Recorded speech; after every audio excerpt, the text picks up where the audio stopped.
প্রিয় এসএসসি 25 এবং 26 ব্যাচে যারা শিক্ষার্থী আছো, তো আমাদের দেশ সেরা মেডিকেল কোচিং ডিএমসি স্কলার্স থেকে আজকে তোমাদের এসএসসি ইংলিশ একাডেমিক ইংলিশের উপর মূলত অনলাইন ক্লাস। তো আমরা যারা ক্লাসে উপস্থিত আছি প্রত্যেকেই আমাদের ফ্রেন্ডদেরকে একটু মেনশন দিয়ে রাখবো, কারণ আমাদের আজকে ফার্স্ট পেপারে হচ্ছে ইনস্ট্রাকশন মূলত গাইডলাইন বিষয়ক ক্লাস। তো আজকের ফার্স্ট পেপার ক্লাসে আশা করি ইনশাআল্লাহ তোমরা অনেক বেশি উপকৃত হবে। তো সবাইকে একটু কষ্ট করে বন্ধুদেরকে মেনশন দিয়ে রাখার জন্য অনুরোধ করা হলো। ওকে, ওয়ালাইকুম আসসালাম। ওকে, আমাকে ফার্স্টে একটু জানতে হবে যে আমাদের সাউন্ডটা এবং হচ্ছে ভিউটা ক্লিয়ার আছে কিনা। প্রত্যেকে একটু জানাবে যে সাউন্ডটা এবং ভিউটা ক্লিয়ার আছে কিনা। তো আমাদের আজকের যে ক্লাসটা খুবই ইফেক্টিভ একটা ক্লাস, ইনশাআল্লাহ আশা করি প্রত্যেকেই উপকৃত হবে। 25 ব্যাচের যারা শিক্ষার্থী আছো, যাদের এসএসসি পরীক্ষা আর 59 দিন পরেই, তো তোমাদেরকে আর্নেস্টলি রিকোয়েস্ট থাকবে ফ্রেন্ডদেরকে একটু মেনশন দিয়ে রাখো। আমাদের আজকের ইংরেজি ক্লাসে ইংরেজি ফার্স্ট পেপারের যত ধরনের কনফিউশন ইনশাল্লাহ আশা করি দূর হবে। আর আমাদের আজকে হচ্ছে শিওর শর্ট সাজেশন দেওয়া হবে, এবং এই সাজেশন থেকে ইনশাল্লাহ আশা করা যায় শতভাগ এসএসসি ইংলিশে আমাদের কমন পড়বে। ওকে, তো যারা এসএসসি 26 ব্যাচ আছো তোমরাও থাকতে পারো, তোমাদের সামনে ইয়ার ফাইনাল পরীক্ষা। তো ফার্স্ট পেপারের উপরে একেবারে টোটাল গাইডলাইন, তুমি কীভাবে হচ্ছে ফ্লোচার্ট, সামারি, অথবা হচ্ছে এমসিকিউ কোয়েশ্চেন, অথবা হচ্ছে আমাদের with close without close rearrange first পেপারে স্টোরি আছে, এগুলো তুমি কিভাবে লিখবে, তো সেই বিষয়ে টোটাল গাইডলাইন ক্লাস হচ্ছে আমাদের আজকের। ওকে, তো সবাইকে অনুরোধ করা হচ্ছে ফ্রেন্ডদেরকে একটু মেনশন দিয়ে রাখো, বিকজ খুবই ইফেক্টিভ একটা ক্লাস। আর আমাদের আজকে মূলত একাডেমিক এসএসসি ইংলিশের উপর ক্লাস। 25 এবং 26 ব্যাচ যারা আছে সবাই প্রত্যেকেই আমরা ফ্রেন্ডদেরকে একটু মেনশন দিব, বিকজ আজকের ক্লাসটায় তুমি অবশ্যই উপকৃত হবে ইনশাল্লাহ, শিওর। এবং তোমার এসএসসি ইংরেজিতে অনেকের কনফিউশন থাকে যে আমি এতদিন ফাঁকি দিয়েছি, এসএসসি ইংরেজিতে একটু গ্যাপ আছে, তো এই গ্যাপটাকে রিকভার করার জন্য এখন কি করা যেতে পারে। জাস্ট তুমি ক্লাসটাই করো, শিওর শর্ট ক্লাস, আশা করি 100% শিওর তুমি এই ক্লাস থেকে শতভাগ শিওর কমন পাচ্ছ, শিওর। ওকে, সবাই সালাম দিচ্ছি, ওয়ালাইকুম আসসালাম। ওকে, ভিউ ক্লিয়ার আছে, ঠিক আছে ইনশাল্লাহ। ওকে, তো আমরা ক্লাসে যাচ্ছি। আমি শামীম হাসান, আমাদের ডিএমসি স্কলার্সের ইংরেজি এবং সাধারণ জ্ঞান এর মেন্টর। তো তোমাদের হচ্ছে মেইনলি হচ্ছে আজকে একাডেমিক ইংলিশ এসএসসি ইংলিশটার উপরে গাইডলাইন ক্লাস। তো আমি অ্যাসিস্ট্যান্ট ডিরেক্টর আমাদের ডিএমসি স্কলার্সের। তো সবাই একটু ফ্রেন্ডদেরকে মেনশন দিয়ে রাখি, একটু আর্নেস্টলি রিকোয়েস্ট সবার প্রতি ফ্রেন্ডদেরকে একটু মেনশন দিয়ে রাখো, বিকজ আজকের ক্লাস ইনশাল্লাহ আশা করি তোমার জন্য অনেক ইফেক্টিভ হবে। আর আমরা হচ্ছে শিওর শর্ট ক্লাস, মূলত মানে আজকের ক্লাসটা হচ্ছে যেখান থেকে তুমি শতভাগ শিওর যে ইংরেজিতে এ প্লাস, যাদের টেনশন হচ্ছে যে ইংরেজিতে প্লাস পাবো কি না, অথবা দেখা যাচ্ছে যে অনেকের মনে হচ্ছে এতদিন পড়ি নাই ইংরেজি, তো এখন কি পড়বো। ওকে, ওয়ালাইকুম সালাম, সবাইকে সালামের জবাব দিলাম। ওকে, চলে আসো আমরা ক্লাসে। আমরা ক্লাসের ভিতরে আজকের ক্লাসটা মূলত একাডেমিক এসএসসি ইংরেজির উপরে। তো আশা করি আমাদের আজকের ক্লাসে প্রচণ্ড পরিমাণের হচ্ছে তোমরা উপকৃত হবে। তো আমরা মূলত আজকে ফার্স্টে এসএসসি ফার্স্ট পেপারে তোমাদের জানা আছে কি না যে টেক্সট বুকটা তোমরা পড়ো, এই টেক্সট বুকে কিন্তু আমাদের মেইনলি হচ্ছে ফার্স্ট পেপারের এসএসসি 25-এর বই হচ্ছে এটা। আমাদের কিন্তু শর্ট সিলেবাসে আমাদের বোর্ড থেকে প্রণীত আছে 9টা ইউনিট, এবং আমাদের সেকেন্ড পেপারে হচ্ছে 9টা ইংরেজি গ্রামার। ফুল সিলেবাসে কিন্তু 12টা ছিল ইংরেজি গ্রামার, বাট শর্ট সিলেবাসে কমিয়ে দেওয়া হয়েছে। তো সেখান থেকে আসলে মূলত যদি আমরা একেবারে বেছে নেই, সাধারণত 10টা প্যাসেজ আজকে দিব, যেখান থেকে 3টা আসবে ইনশাল্লাহ শিওর। এছাড়া আমাদের with close without close, summary, flowchart সব কিছুই মোটামুটি একটা ইনস্ট্রাকশন তুমি আজকের ক্লাস থেকে পাচ্ছ। ওকে, তো ফ্রেন্ডদেরকে একটু মেনশন দিয়ে রাখবো প্রত্যেকেই। ওকে, চলে আসো আমরা ক্লাসে। মূলত হচ্ছে আমরা আমাদের ক্লাসে চলে আসি। আমাদের ফার্স্ট পার্টে আমরা মূলত যে কনফিউশনগুলো থাকে সেগুলোতে। ওকে, যাদের আমাদের এসএসসি ইংরেজিতে কনফিউশন অনেক, তো সবাই লাইভ ক্লাসটাতে যোগ দিতে পারো। আশা করি ইনশাল্লাহ ক্লাসটায় তুমি উপকৃত হবে শিওর। ইংরেজি ফার্স্ট পেপারে আমাদের কিন্তু প্যাসেজ আসবে 3টা, আমরা অনেকেই জানি কিনা। ফার্স্ট প্যাসেজ যেটা আসবে সেখান থেকে আসবে হচ্ছে এমসিকিউ এবং কোয়েশ্চেন, সেকেন্ড প্যাসেজ থেকে আসবে হচ্ছে আমাদের ফ্লোচার্ট, এবং থার্ড প্যাসেজ থেকে আসবে কিন্তু সামারি রাইটিং। এবং ফার্স্ট প্যাসেজ যেটা আছে ওই প্যাসেজটা কিন্তু আসলে বইয়ের ভিতর থেকে খুঁজে আসলে আমাদের যশোর বোর্ডে একটু আনকমন প্যাসেজটা এসে থাকে। তো ফার্স্ট পেপারের আমি 10টা প্যাসেজ দিব ইনশাল্লাহ শিওর। এই 10টা প্যাসেজ থেকে তোমার 3টা প্যাসেজ শতভাগ শিওর কমন আসবে। তো এর জন্য আমাদের আজকে মূলত শিওর শর্ট ক্লাসটা মিস করা যাবে না কোনোভাবে, প্রত্যেকেই ফ্রেন্ডদেরকে একটু মেনশন দিয়ে রাখো। ওকে, আমরা মূলত ফার্স্ট পেপারের যদি প্যাসেজগুলোকে একেবারে শর্টভাবে নিয়ে আসি, যে তুমি যদি প্যাসেজগুলোকে একেবারে সিম্পলিভাবে যদি একেবারে সংক্ষিপ্তভাবে নিয়ে আসি তাহলে ফার্স্ট পেপারের 10টা প্যাসেজ আমি প্রথমে তোমাদের একটু বেছে দিই। আর এটা হচ্ছে অ্যানালাইসিস বেসড সাজেশন, মানে এই সাজেশনটাতে তুমি পাচ্ছ যে আমাদের এইচএসসিতে এখন তো টেস্ট পেপার বের হয়েছে, টেস্ট পেপারে তুমি দেখবে যে প্যাসেজগুলো যে কোনটা কতবার এসছে সেই রকম একটা সাজেশন প্রত্যেকে স্ক্রিনশট দিয়ে রাখতে পারো।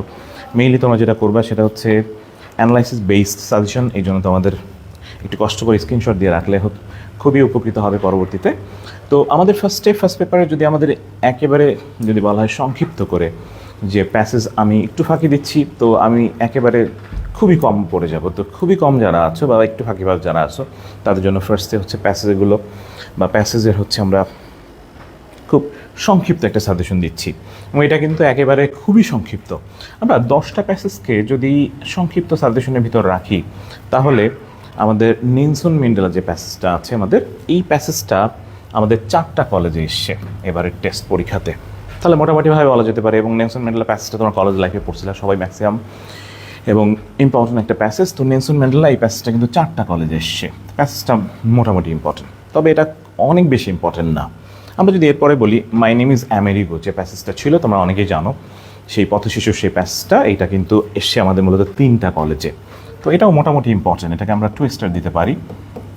ওকে, যদি বলা হয় যে প্যাসেজ আসবেই মানে একেবারে 100% শিওর, তাহলে আমরা এই প্যাসেজটা অবশ্যই না পড়ে কেউ এক্সাম হলে যাব না।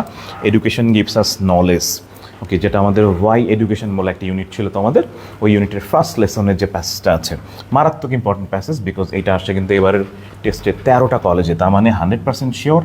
যদি বলো একটা প্যাসেজ দেন তাহলে শিওর এই প্যাসেজটাই, 100% শিওর আমরা এই প্যাসেজটা এক্সাম হলে পড়ে গেলে শতভাগ শিওর যে এই প্যাসেজটা মেবি আসার সম্ভাবনা, যদি কোশ্চেনটা আমাদের ইম্পর্টেন্ট বেসিসে হয়। ওকে, এরপরে যদি বলি এরপরে র্যাঙ্কিংয়ে কাকে রাখবো, এরপরে র্যাঙ্কিংয়ে লাগবে হচ্ছে এডুকেশন এইমস এই প্যাসেজটাকে। ওকে, টু ব্রিং অ্যাবাউট এই প্যাসেজটা এসে হচ্ছে 5টা কলেজে, তার মানে মোটামুটি ইম্পর্টেন্ট, তবে আসলে এইটাকেও সেকেন্ড পজিশনে রাখবো প্যাসেজ হিসেবে, বিকজ প্রচণ্ড ইম্পর্টেন্ট এই প্যাসেজটা আমাদের। এরপরে যদি আমরা বলি যে ড্রিমস বলে একটা প্যাসেজ ছিল, তোমাদের মনে আছে কিনা, স্বপ্ন বিষয়ক যে প্যাসেজটা ছিল, এটা এসে 5টা কলেজে, মোটামুটি important. I have a dream Martin Luther কিংয়ের সেই বিখ্যাত ভাষণ, এবং এটা 5টা কলেজে এসছে, তার মানে মোটামুটি ইম্পর্টেন্ট বলা যেতে পারে। ওকে, বাট যদি বলা হয় যে আমাকে 1টা 2টা বা 3টা প্যাসেজ দেন এইচএসসির জন্য, তাহলে আমি ফার্স্ট অফ অল আমি 1 নম্বরে রাখবো হচ্ছে এই প্যাসেজটা। ওকে, দ্য ফেমাস গ্রিক ফিলোসফার, মানে রিলেশনশিপস এর বিষয়ে যে অ্যারিস্টটল যে প্যাসেজটা বা অ্যারিস্টটলের যে মত দর্শন ছিল যে প্যাসেজের ভিতর, এই প্যাসেজটা নাম্বার 1 100% শিওর। একেবারে শর্ট সাজেশন যারা চাচ্ছ তারা যদি আমার এই 3টা প্যাসেজ পড়ে যাও, ইনশাল্লাহ এখান থেকে একটা প্যাসেজ শিওর আসবে 100%। আমরা এরপরে অ্যাডলোসেন্স যে ইউনিটটা ছিল সেখানে ছিল হচ্ছে অ্যাডলোসেন্স কনস্টিটিউট, অর্থাৎ বয়সন্ধিকালীন বিষয়ক যে প্যাসেজ ছিল, এবং এটাও মোটামুটি 7টা কলেজে এসছে। ওকে, এটা ইম্পর্টেন্ট। ওকে, আমরা চলে আসবো এরপরে যদি এর পাশাপাশি যে প্যাসেজগুলো আছে সেগুলো তোমরা একবার রিডিং দিতে পারো। ওকে, এরপরে যদি ইম্পর্টেন্ট বেসিসে বলি তাহলে সে নো টু বুলিং এই প্যাসেজটা 2টা কলেজে এসছে, মোটামুটি ইম্পর্টেন্ট, তবে আমার কাছে মনে হচ্ছে এই প্যাসেজটাও ইম্পর্টেন্ট, এটাকে 4 নম্বরে র্যাঙ্কিংয়ে রাখতে পারি। ওকে, আমরা এরপরে হচ্ছে দ্য আনবিটেন গার্লস, অর্থাৎ আমাদের যে মেয়েরা হচ্ছে আমাদেরকে জিতিয়েছিল ফুটবলে, সেই বিষয়ক একটা প্যাসেজ ছিল, এটাও আমাদের ইম্পর্টেন্ট এবং মোটামুটি ইম্পর্টেন্ট বেসিসে এটাকেও রাখতে পারো। এরপরে আমরা জাঙ্ক ফুডকে রাখতেছি, খুবই গুরুত্বপূর্ণ প্যাসেজ। মেডিটেশন যেটা ছিল এটাও এসছে কয়েকটা কলেজে এবং 9টা কলেজে এসছে, কিন্তু জাঙ্ক ফুড কিন্তু 7টা কলেজে এসছে। ওকে, তাহলে অন অ্যান অ্যাভারেজ যদি আসলে র্যাঙ্কিং করে ফেলি, মোস্ট ইম্পর্টেন্ট যে প্যাসেজগুলো মার্ক করা আছে প্রত্যেকটাই তোমরা একবার জাস্ট স্ক্রিনশট দিয়ে রাখতে পারো, এবং আমি 100% শিওর আমি যে 10টা প্যাসেজে মার্ক করেছি এবং এই 10টা থেকে 100% শিওর 3টা প্যাসেজ আসবেই আমাদের ইন্টারমিডিয়েটে। First of all Nelson Mandela, then Amerigo, তারপরটা এডুকেশন গিভস আস যেটা বলছিলাম 3টার ভিতরে একটা, education aims to bring about এটাও 3টার ভিতরে একটা বলেছিলাম। এছাড়া ড্রিমস হ্যাভ ফ্যাসিনেটেড, ড্রিমস বিষয়ে যে প্যাসেজটা ছিল ওইটা। I have a dream Martin Luther কিংয়ের সেই বিখ্যাত ভাষণ, কালজয়ী ভাষণ। আর যেটা আমি একটু আগে বললাম যে মোস্ট ইম্পর্টেন্ট সেটা হচ্ছে দ্য ফেমাস গ্রিক ফিলোসফার, যেখানে তিনি রিলেশনশিপ বিষয়ে বলেছিলেন প্যাসেজটায়। এছাড়া তোমরা অ্যাডলোসেন্স ইউনিট যেটা পড়েছো সেখানে পেয়েছিলা অ্যাডলোসেন্স কনস্টিটিউট, অর্থাৎ ফার্স্ট দিকে যে প্যাসেজটা ছিল ওইটা। ওকে, এছাড়া আমরা যদি এর পরবর্তীতে র্যাঙ্কিং করি তাহলে চলে আসবে হচ্ছে সে নো টু বুলিং, যেখানে সাইবার বুলিং বা বুলিং ব্যাপারটা বা হ্যারাসমেন্টের বিষয়টা বলা আছে ইউনিটে। এবং এছাড়া দ্য আনবিটেন গার্লস খুবই গুরুত্বপূর্ণ প্যাসেজ, সম্ভাবনা আছে। জাঙ্ক ফুড এবং মেডিটেশন, ওকে, মোটামুটি এই 10টা প্যাসেজ পড়ে গেলে আশা করি ইনশাআল্লাহ 3টা প্যাসেজ বাড়তেছে এবং শতভাগ শিওর 3টা আসবেই। ওকে, তো প্যাসেজের সাজেশনটা আমরা সবাই পেয়েছি কিনা কষ্ট করে জাস্ট প্রত্যেকে একটু জাস্ট মনে রাখো, এই 10টা প্যাসেজ থেকে আমাদের শিওর আমরা মেবি 3টা প্যাসেজ পাচ্ছি। আমাদের অনেকে জানা আছে কি না, ফার্স্ট পেপারে থার্ড প্যাসেজ যেটা আছে সেই থার্ড প্যাসেজটা না এসে থার্ড প্যাসেজ থেকে মূলত সামারি আসে। ফার্স্ট প্যাসেজ থেকে কিন্তু এমসিকিউ কোয়েশ্চেন, দুইটা টপিক। সেকেন্ড প্যাসেজ থেকে আসে হচ্ছে ফ্লোচার্ট, থার্ড প্যাসেজ থেকে আসে সামারি রাইটিং। সামারি রাইটিংয়ে কিন্তু শর্ট সিলেবাসে 10 মার্ক, ফ্লোচার্টে কিন্তু 5 মার্ক, এমসিকিউতে হচ্ছে 5 মার্ক, কোয়েশ্চেনে কিন্তু 15 মার্ক। মানে কোয়েশ্চেন কিন্তু খুবই ইম্পর্ট্যান্ট জায়গা। ওকে, এগুলোর ইনস্ট্রাকশন একটু পরে দিচ্ছি, কোনটা কীভাবে লিখবা একবার 100% শিওর। তুমি যদি আজকের ক্লাসটা করো শতভাগ শিওর যে তুমি 80 থেকে 90% মার্কস ক্যাপচার করতে পারবে। আমাদের শর্ট সিলেবাসে 4টা কবিতা আছে, আমাদের অনেকে জানা আছে কি না, এই 4টা কবিতা আসতে পারে কিন্তু থার্ড প্যাসেজ হিসেবে, যেখান থেকে লিখতে দিতে পারে সামারি। এটা কিন্তু কয়েকটা কলেজে কোয়েশ্চেন হিসেবে রাখা হয়েছে, সেই অর্থে আমরা বলতেই পারি যে কবিতার সামারি আসতে পারে। যদিও ফুল সিলেবাসে কবিতা থেকে আসে থিম, যেটা 11 নম্বর কোয়েশ্চেন হিসেবে আসে, বাট শর্ট সিলেবাসে আমাদের কবিতা থেকে সামারি আসতে পারে। ওকে, তো 4টা কবিতা ছিল, কবিতা 2টা হয়তো ফার্স্ট ইয়ারে তোমরা পড়েছো অনেকেই। ড্রিমস থেকে ছিল 2টা কবিতা, যেটার একটা ছিল ডিএস লরেন্সের সেই বিখ্যাত কবিতা all people dream but not equally, বিখ্যাত কবিতার ছিল। আর পরবর্তীতে ল্যাংস্টন হিউজের সেই বিখ্যাত ড্রিমস কবিতা, যেখানে ছিল হচ্ছে হোল ফাস্ট টু ড্রিমস। ওকে, যেখানে স্বপ্ন ভেঙে গেলে কি হয় সেই ব্যাপারটা। এই দুটো না পড়ে এক্সাম হলে নিশ্চিতভাবে যাব না আমরা যারা এসএসসি পরীক্ষা দিব। 26 ব্যাচ যারা আছো তোমাদের কলেজে শিওর হচ্ছে থিম আসবে, এবং ফার্স্ট ইয়ারেই ফার্স্ট পেপার থেকে কোয়েশ্চেন নাম্বার 11 এই 4টা কবিতা একটু মনোযোগ দিয়ে দেখে যাবে, এবং আশা করি ড্রিমসের 2টার একটা তোমরা ইয়ার ফাইনালে পেতে পারো শিওর। এছাড়া আমাদের দোজ উইন্টার সানডেজ বলে একটা কবিতা ছিল, যেটা রবার্ট হেইডেনের লেখা বিখ্যাত কবিতা, এটাও একবার একটু দেখে যাবে। 26-এ যারা আছো তাদের কিন্তু থিম, 25-এ যারা আছে তাদের কিন্তু সামারি। ব্যাপারটা যেন মনে থাকে, থিম রাইটিংয়ের ক্ষেত্রে সবসময় মেইন অংশটাকে, জিস্ট অংশটাকে ধারণা নিয়ে লিখতে হয়। সামারিতে যেটা হয়, সামারিতে জাস্ট দেখা যায় যে আমরা সিমিলার বা সিনোনিম ব্যবহার করে রিপ্লেস করে জাস্ট লেখা যায়। এছাড়া একটা বিখ্যাত কবিতা ছিল হচ্ছে আমাদের সেই I love to rise in a summer morn, William ব্লেকের সেই school boy, the school boy কবিতা, খুবই গুরুত্বপূর্ণ। তার মানে 25 ব্যাচে যারা আছে এইচএসসি পরীক্ষা যাদের সামনে, তারা এই 4টা কবিতার সামারিটা অবশ্যই তোমরা হচ্ছে সুন্দর করে গুছিয়ে ফেলবে। এটা থার্ড প্যাসেজের জায়গায় আমাদের সামারি দেওয়ার সম্ভাবনা আছে।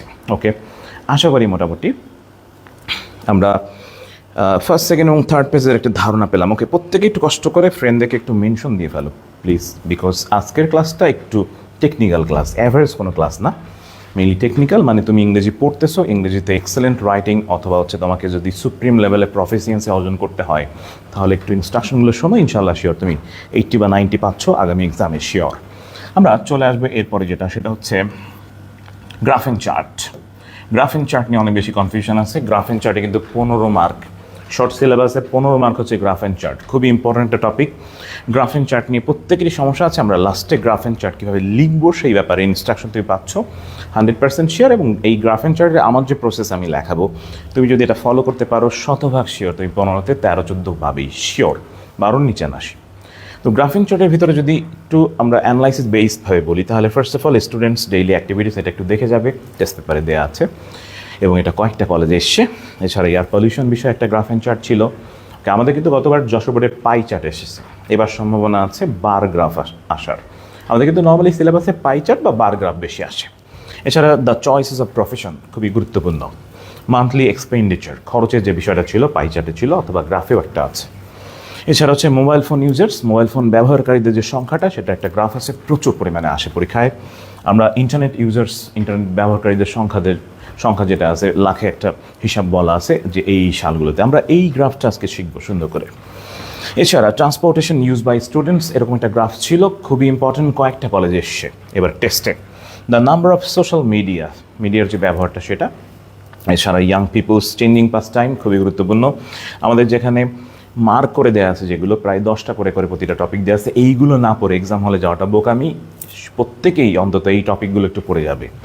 এছাড়া হচ্ছে আমরা youngs people changing pastime, okay, তাদের যে পাস টাইমের যে বর্তমান চেঞ্জেসটা আছে সেটা। এছাড়া the export sectors of Bangladesh খুবই গুরুত্বপূর্ণ।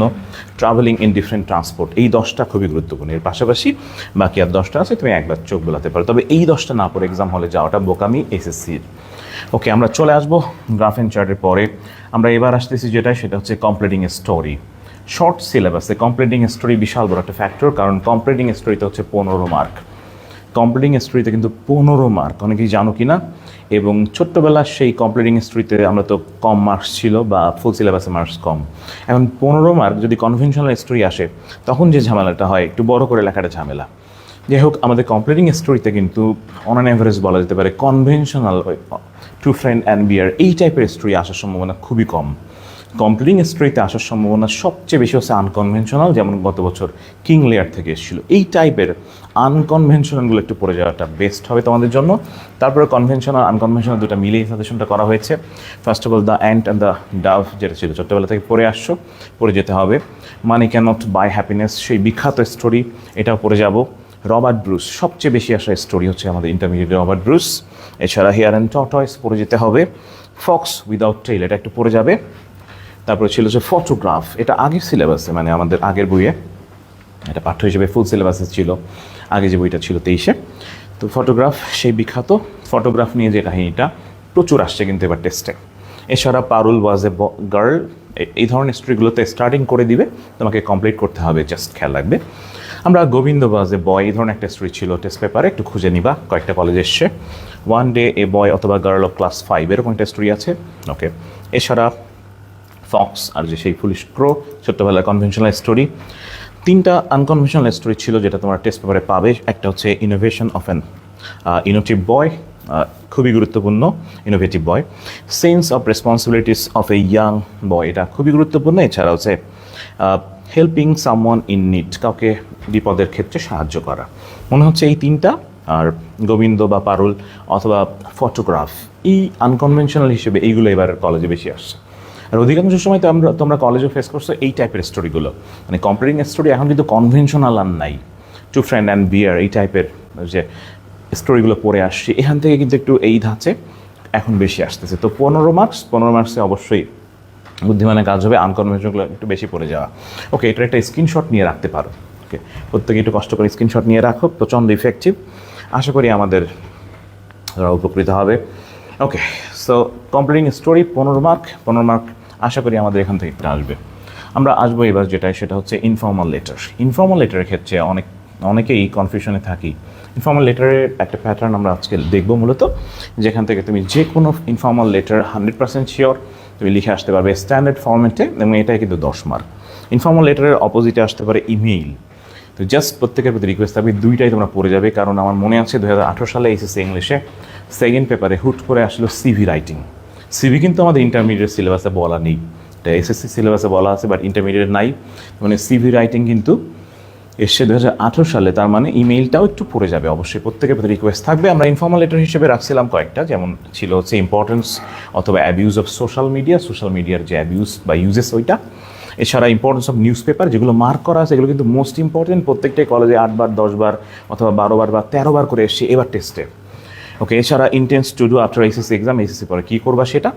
Take part in games and sports, এটাও খুবই গুরুত্বপূর্ণ। সিনিক বিউটি অফ বাংলাদেশ, খুবই গুরুত্বপূর্ণ একটা informal letter. Unfair means in the examination হলে হচ্ছে জাস্ট যদি কেউ কপিং বা নকল করে থাকে সেটা। নট টু ওয়েস্ট টাইম বিশেষ করে ফেসবুকে টাইম ওয়েস্টিং, এটা এসছে কয়েকবার। তারপরে ছোট্টবেলার সেই ইনফর্মাল লেটারটাও আসতেছে তোমাদের, thanking for hospitality.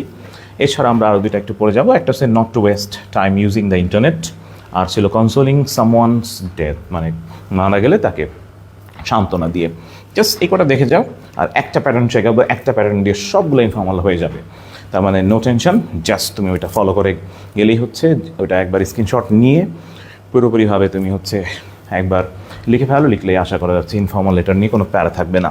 Email রাইটিংয়ে only 10টা রাখা হয়েছে। এই ইমেইল 10টা জাস্ট একবার একটু আমরা টাচ করে যাবো, একবার জাস্ট পড়ে যাবে। তবে ইমেইল রাইটিংটাও একটা ফর্মেটে তোমাকে আজকে শিখিয়ে দেবো ইনশাআল্লাহ। তার মানে ইমেইল নিয়েও কোনো কনফিউশন নাই। ইমেইল 10টা হিসেবে যেগুলো রাখছিলাম, ওকে, এই 10টা দিয়ে তোমার কাজ চলে যাবে ইনশাআল্লাহ। ওকে, চলে আসবো হচ্ছে আমরা রিয়ারেঞ্জ থেকে কিন্তু আমাদের 10 মার্ক, এবং এই 10 মার্ক নিয়ে কনফিউশন হয়। রিয়ারেঞ্জে কিন্তু একটা ব্যাপার খুবই গুরুত্বপূর্ণ, যেটা হচ্ছে ফার্স্টেরটা আর শেষেরটা যদি হয় রিয়ারেঞ্জ, তাহলে তুমি মাঝখানের যে সিকোয়েন্সটা ফলো করেছো সেই সিকোয়েন্সে তুমি কিন্তু যে কয়টা হবে মার্ক পাবে। ফার্স্ট বা একেবারে লাস্টে যদি ভুল হয় তাহলে সাধারণত স্ট্রিক্ট নিয়মে বলা আছে, ওখানে জিরো দেওয়ার ব্যাপারটা বলা আছে, এই জন্য রিয়ারেন্সটা একটু প্র্যাকটিস করতে হবে খুব বেশি করে। তো রিয়ারেন্স হিসেবে যে রিয়ারেন্সগুলো মার্ক করেছি এইগুলোই তুমি দেখে গেলে হবে, যেমন ঢাকা মেট্রো রেল, এটা কিন্তু এসছে টেস্টে। হাজি মোহাম্মদ মুহসিন, এনারটাও একটু দেখে যাব। খান জাহান আলীটা দেখে যাব। Zainul Abedin, Shakespeare, William Shakespeare, the greatest dramatist, এনার রিয়ারেন্সটা অবশ্যই দেখে যাব।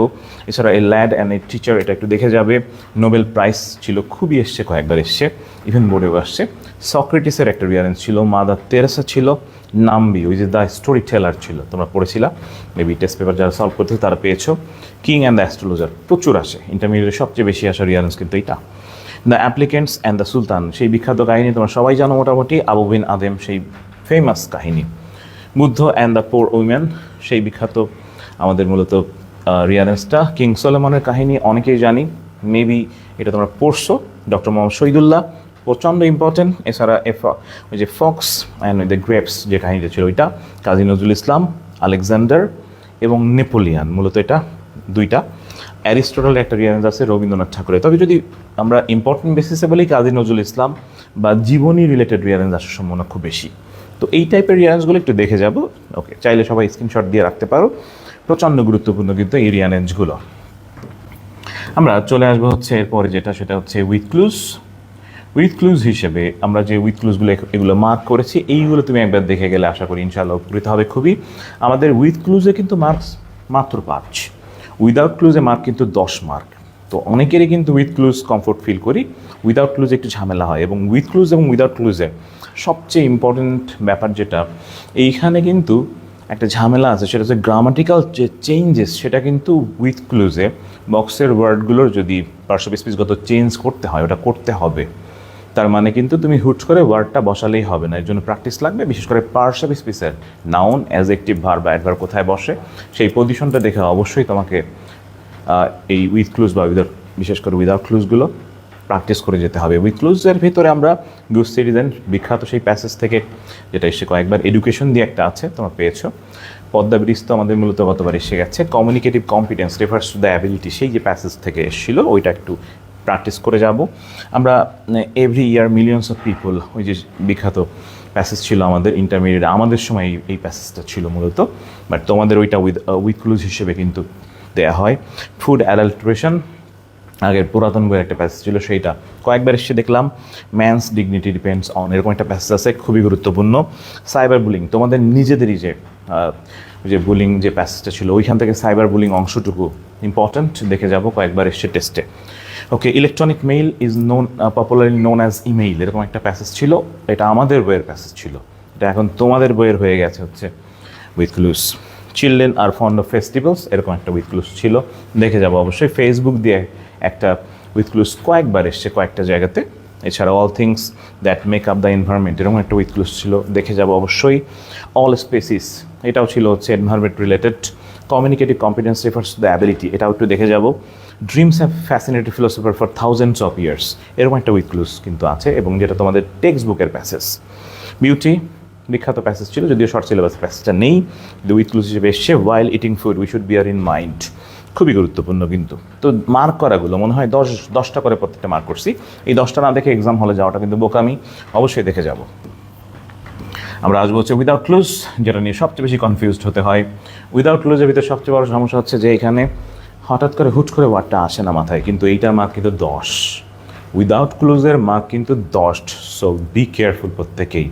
তো এইখানে যে সাজেশনটা ফলো করছি, এইগুলো একটু তুমি দেখে যাবে অবশ্যই, আশা করি ইনশাআল্লাহ শিওর তুমি এই সাজেশন থেকে 100% শিওর কমন পাচ্ছই এবার এক্সামে। ওকে, একটু ফ্রেন্ডদেরকে মেনশন দিয়ে রাখো প্রত্যেকেই প্লিজ, বিকজ আজকের ক্লাসটা খুবই ইফেক্টিভ। আমি মূলত এবারে যে তোমাদের যে টেস্ট পেপারটা কিনছো সেটা analysis base, total test paper analysis base suggestion, এবং মনে হয় এটাই বাংলাদেশের একমাত্র সাজেশন যেটা অ্যানালাইসিস বেস ফুল টেস্ট পেপার, এবং একটা না, লেকচার, পাঞ্জেরি, নবদূত সবগুলো টেস্ট পেপার তুমি একসাথে পাচ্ছ। তার মানে তোমার কোনো প্যারা নেই, তুমি কোনো সাজেশন ফলো করার দরকার নেই, জাস্ট এটাই ফলো করো, ইনশাল্লাহ শিওর শতভাগ কোশ্চেন বাঁধবে। যেগুলো মোস্ট ইম্পর্টেন্ট এগুলো বারবার রিভিশন, আর যেগুলো এখানে যে কয়টা আছে প্রত্যেকটা একবার দেখে যাবে, শিওর, শতভাগ শিওর, এটা শিওর শর্ট। উইদাউট ক্লোজে দ্য ডেভেলপমেন্ট অফ, এরকম একটা প্যাসেজ ছিল, দেখে যাবে। ওকে, আবু সাইদের যে প্যাসেজটা, এটা কয়েকটা কলেজে দেখলাম এসছে, তো জুলাই রেভলিউশন নিয়ে যদি আসে তাহলে আবু সাইদের এটা আসতে পারে, যেটা কিন্তু অ্যাডমিশন টেস্টে কয়েকটা জায়গায় আসতেছে, তার মানে টিচারদের মাথায় ওটা কিন্তু আসতেই পারে। ওকে, চলে আসবো পরেরটা। Air and water are important elements, এরকম একটা ছিল উইদাউট ক্লোজ। দেখে যাবে অবশ্যই the environment refers to the, মানে ওই রকম যে একটা প্যাসেজ ছিল ওইটা একটু পড়ে যাবে।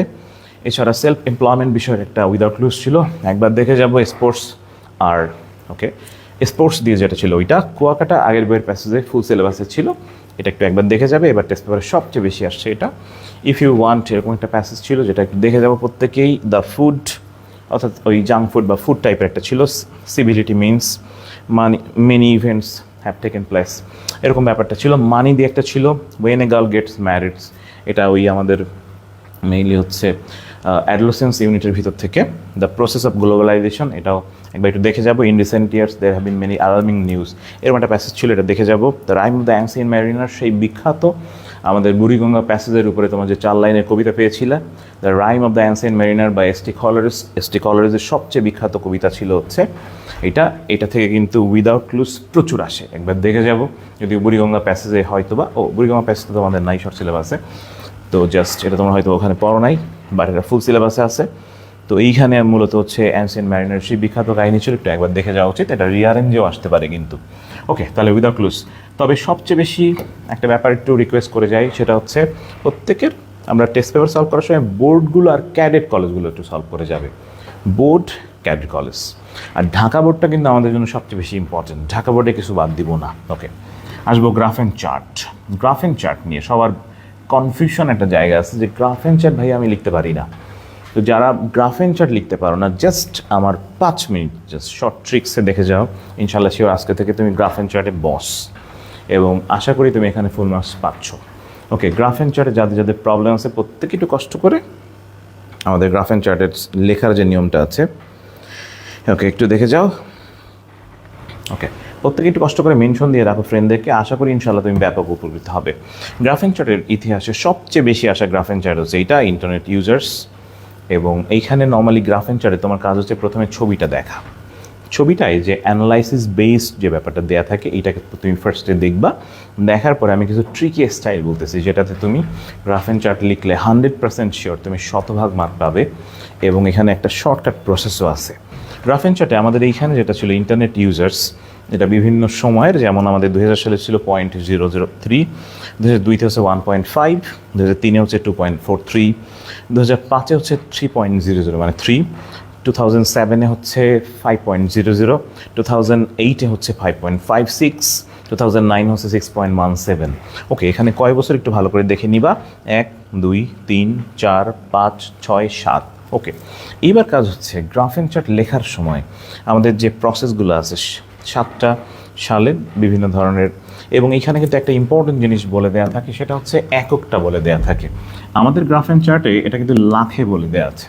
তার মানে তুমি যখন গ্রাফ অ্যান্ড চার্ট লিখবা, লেখার সময় বি কেয়ারফুল, তোমাকে এই এককটা ব্যবহার করে লিখতেই হবে কিন্তু। ওকে, আসো আমরা একটু জাস্ট দেখে নিই গ্রাফ অ্যান্ড চার্ট লেখার শর্টকাট প্রসেস।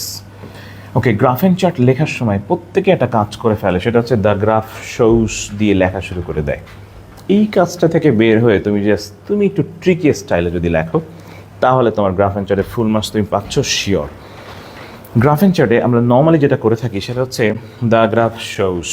তো আমার রেকমেন্ডেশন থাকবে এই ওয়ার্ডটা আমরা যারা চাই 15-তে 15 পাবো, কেউ এই ওয়ার্ডটা লিখবা না, প্রত্যেকে কিন্তু লিখবে the graph shows that, the graph shows that লেখা যাবে না কিন্তু, দ্য গ্রাফ শোস। এখানে শোস লিখবই না আমরা যারা ভিডিওটা দেখতেছি, তোমাদের খাতাটা শিওর ইউনিক হবেই, 100% শিওর। আমরা যেটা লিখবো সেটা হচ্ছে দ্য গ্রাফ ইজ অ্যাবাউট, অথবা দ্য গ্রাফ হাইলাইটস, অথবা দ্য গ্রাফ ইলাস্ট্রেটস, অথবা দ্য গ্রাফ ডিসক্রাইবস, অথবা ইন্ডিকেটস, ডিসকাসেস, ফোকাসেস। ফোকাস যদি ইউজ করো তাহলে ফোকাসের পরে প্রেপোজিশন বসে হচ্ছে অন, তাহলে ফোকাসেস অন বসবে। ওকে, তারপরে টপিকটা লিখবা। Narrates, presents, clarifies or refers. Refers হলে কিন্তু টু হবে, রেফার্স টু। ওকে, তার মানে সবাই কিন্তু দ্য গ্রাফ শোজ দিয়ে শুরু করবে, বাট আমরা যারা ক্লাসটা দেখতেছি আমরা কেউ দ্য গ্রাফ শোজ লিখবো না।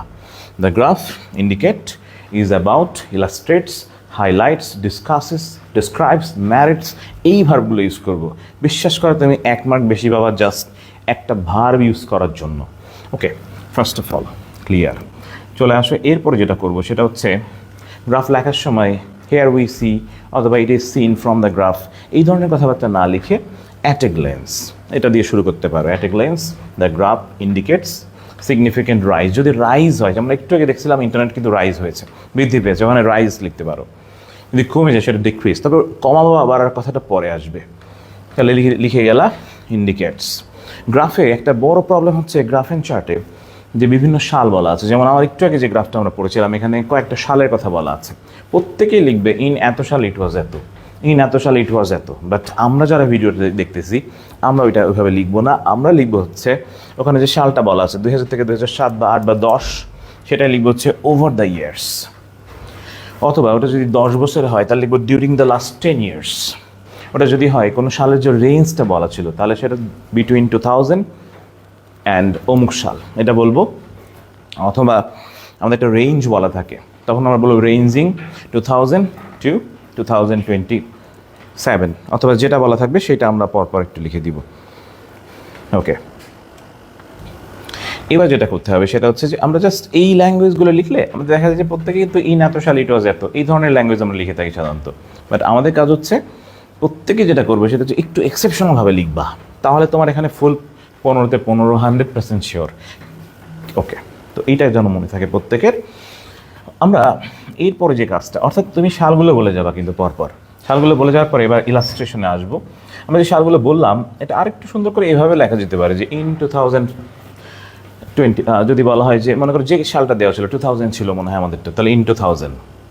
এরপরে প্রত্যেকে কিন্তু করবে কি যে পরপর বলে দেবে ইন এত সাল ইট ওয়াজ এত, ইন এত সাল ইট ওয়াজ এত। এই কাজটা না করে তোমার সবচেয়ে বেশি ভালো হয় প্রথমটা লেখার পরে আমরা কানেক্টরস ব্যবহার করতে পারি। এখানে সেন্টেন্স কানেক্টরস, তোমাদের গ্রামার আইটেম যেটা ইংরেজিতে কানেক্টরসে জন্ম হয়েছে ধারাবাহিকভাবে প্যারাগ্রাফকে সুন্দর করার জন্য। প্রত্যেকে এখানে কানেক্টরসে একটা সিরিয়াল মনে রাখবে, এটা অ্যাকর্ডিং টু অক্সফোর্ড। আমরা যেটা করব প্রথমটা লেখার পরে পরেরটা লিখবো হচ্ছে মোর ওভার। ওকে, মোর ওভার। ওকে, মোর ওভার আগে একটা কাজ করতে পারো, বিসাইডস লিখতে পারো, বিসাইডস। ওকে, আমরা বিসাইডস লিখতে পারি, বিসাইডস। ওকে, মোর ওভার। তারপরটা লিখবো হচ্ছে হাউ এভার, হাউ এভার। ওকে, তারপরে লিখতে পারো হচ্ছে আফটার দ্যাট, আফটার দ্যাট।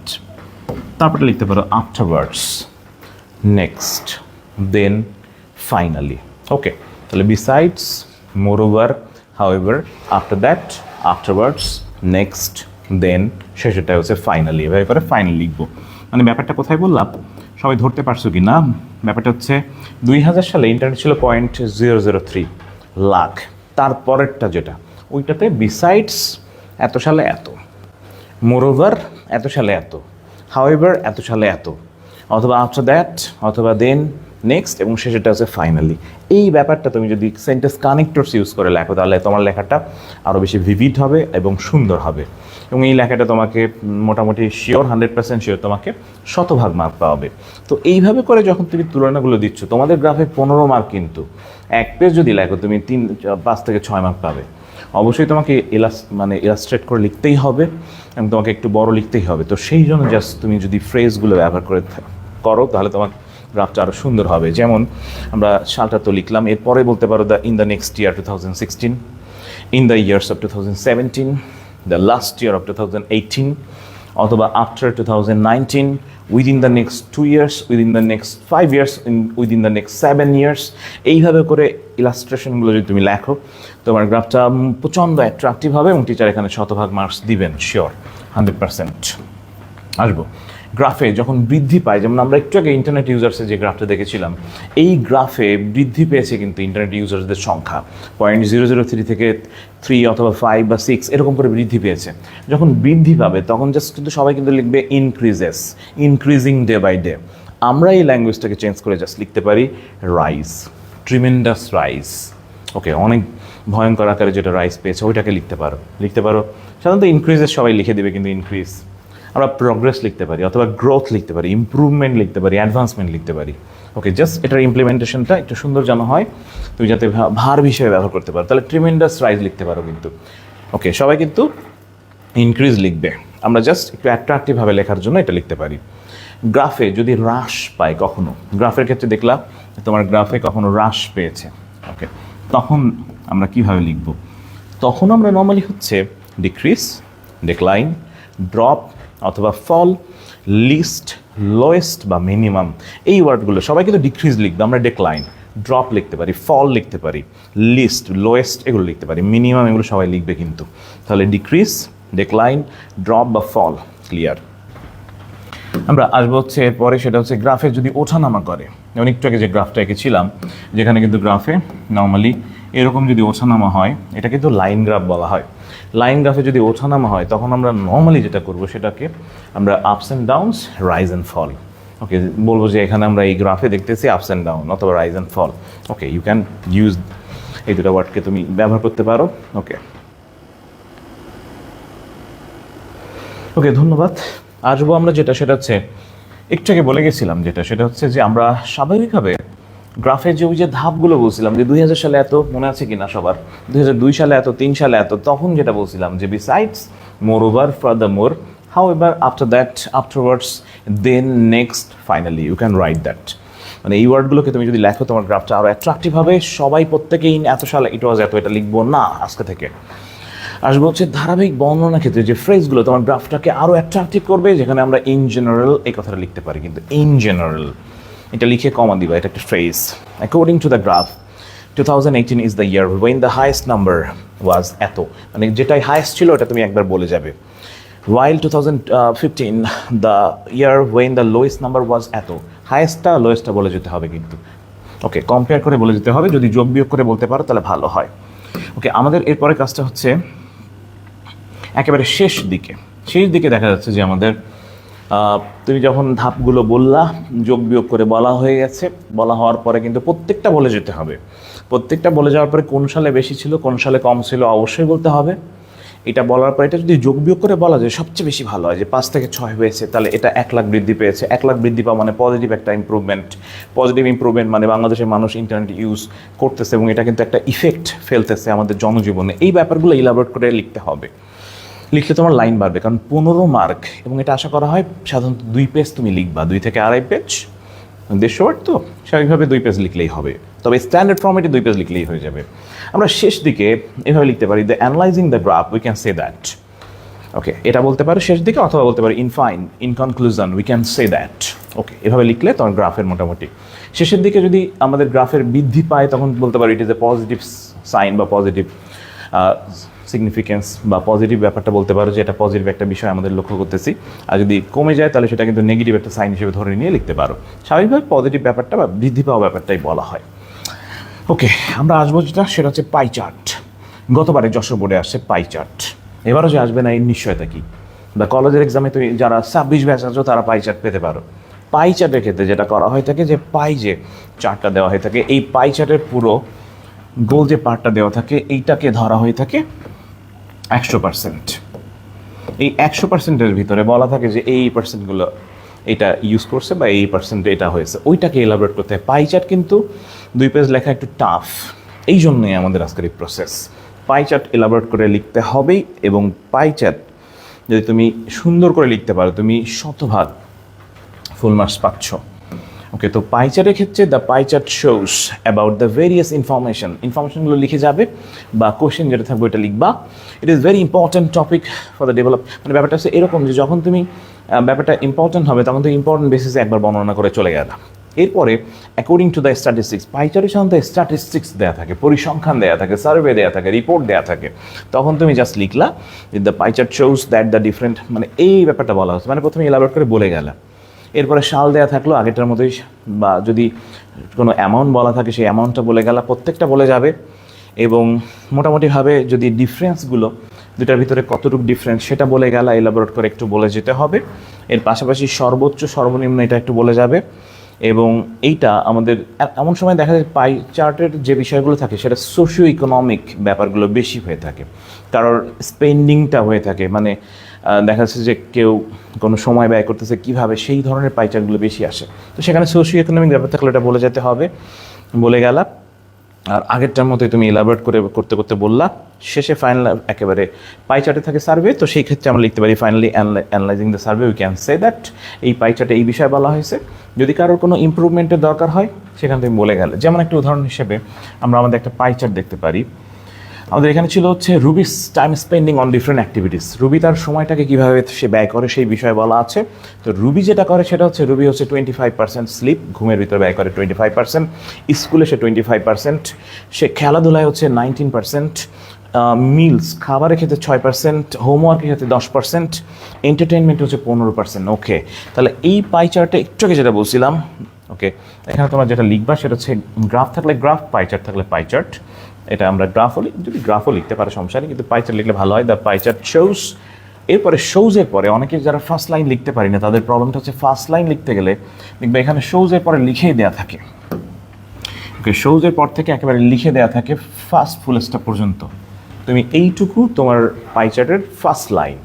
তবে একটু আগে বুঝছিলাম শোজ না লিখে indicates, describes, highlights, illustrates, ন্যারেটস, focuses, এই ওয়ার্ডগুলো লিখলে বেশি ভালো হয়। শোজ সবাই লিখবে, অ্যাভারেজ মার্ক আসবে কিন্তু শোজ লিখলে। ওকে, তো এটা অ্যাভয়েড করাটা বেস্ট। আমরা এবার যেটা আমরা এখানে যেভাবে লিখেছিলাম একবার তুমি পড়লে ব্যাপারটা ক্লিয়ারলি চলে আসবে যে দ্য গ্রাফ বা pie chart shows Ruby's time spending on different activities, সে বিভিন্ন কাজে ব্যয় করছে সেটা লিখলাম। এরপর বলছিলাম একটু in general. Okay, she spends most of her time, সে বেশি ব্যয় করছে কিন্তু তার স্কুলে, এবং সেই পার্সেন্টেজটা কত এটা লিখে দিবা। অবশ্যই এরপরে মোটামুটিভাবে সে ঘুমের ভিতরে কত সময় ব্যয় করে সেটা লিখলাম, সে খাবারে কত সময় ব্যয় করে সেটা লিখলাম, হোমওয়ার্কে কত ব্যয় করে সেটা লিখে গেলাম। এবং এইগুলো বলার জন্য কিন্তু বলছিলাম besides, more over, father more, however, after that, afterwards and finally, এইগুলো লিখলে সবচেয়ে বেশি ভালো হয়।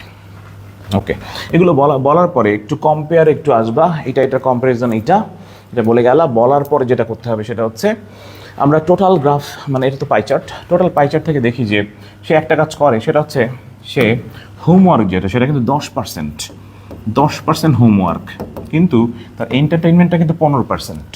হোমওয়ার্ক 10% কিন্তু এন্টারটেনমেন্ট 15%, তার মানে সে কিন্তু বিনোদনের সময় ব্যয় করে। এই জায়গাটা তুমি বলতে পারো যে এই জায়গায় সে সময় দিতে পারে, ব্যাপারটা তুমি চাইলে এখানে লিখে দিতে পারো, কোনো সমস্যা নাই। ওকে, তাহলে তাকে কিন্তু তার টাইমের ভিতরে এন্টারটেনমেন্ট যেটা সেটা সে সময় ব্যয় করে, হোমওয়ার্কে কম সময় ব্যয় করে, এটা তুমি লিখে দিলে মোটামুটি অলমোস্ট এলাবোরেট করে লিখে দিলে হয়ে যাচ্ছে। আমাদের অনেকে রিয়ারেঞ্জিং নিয়ে সমস্যা হয়, রিয়ারেঞ্জিং। ওকে, রিয়ারেঞ্জিং এক্ষেত্রে যেটা হয়ে থাকে 3 টাইপের রিয়ারেঞ্জ আমাদের ইন্টারমিডিয়েট সিলেবাসে আসে। কয় টাইপ? 3 টাইপ।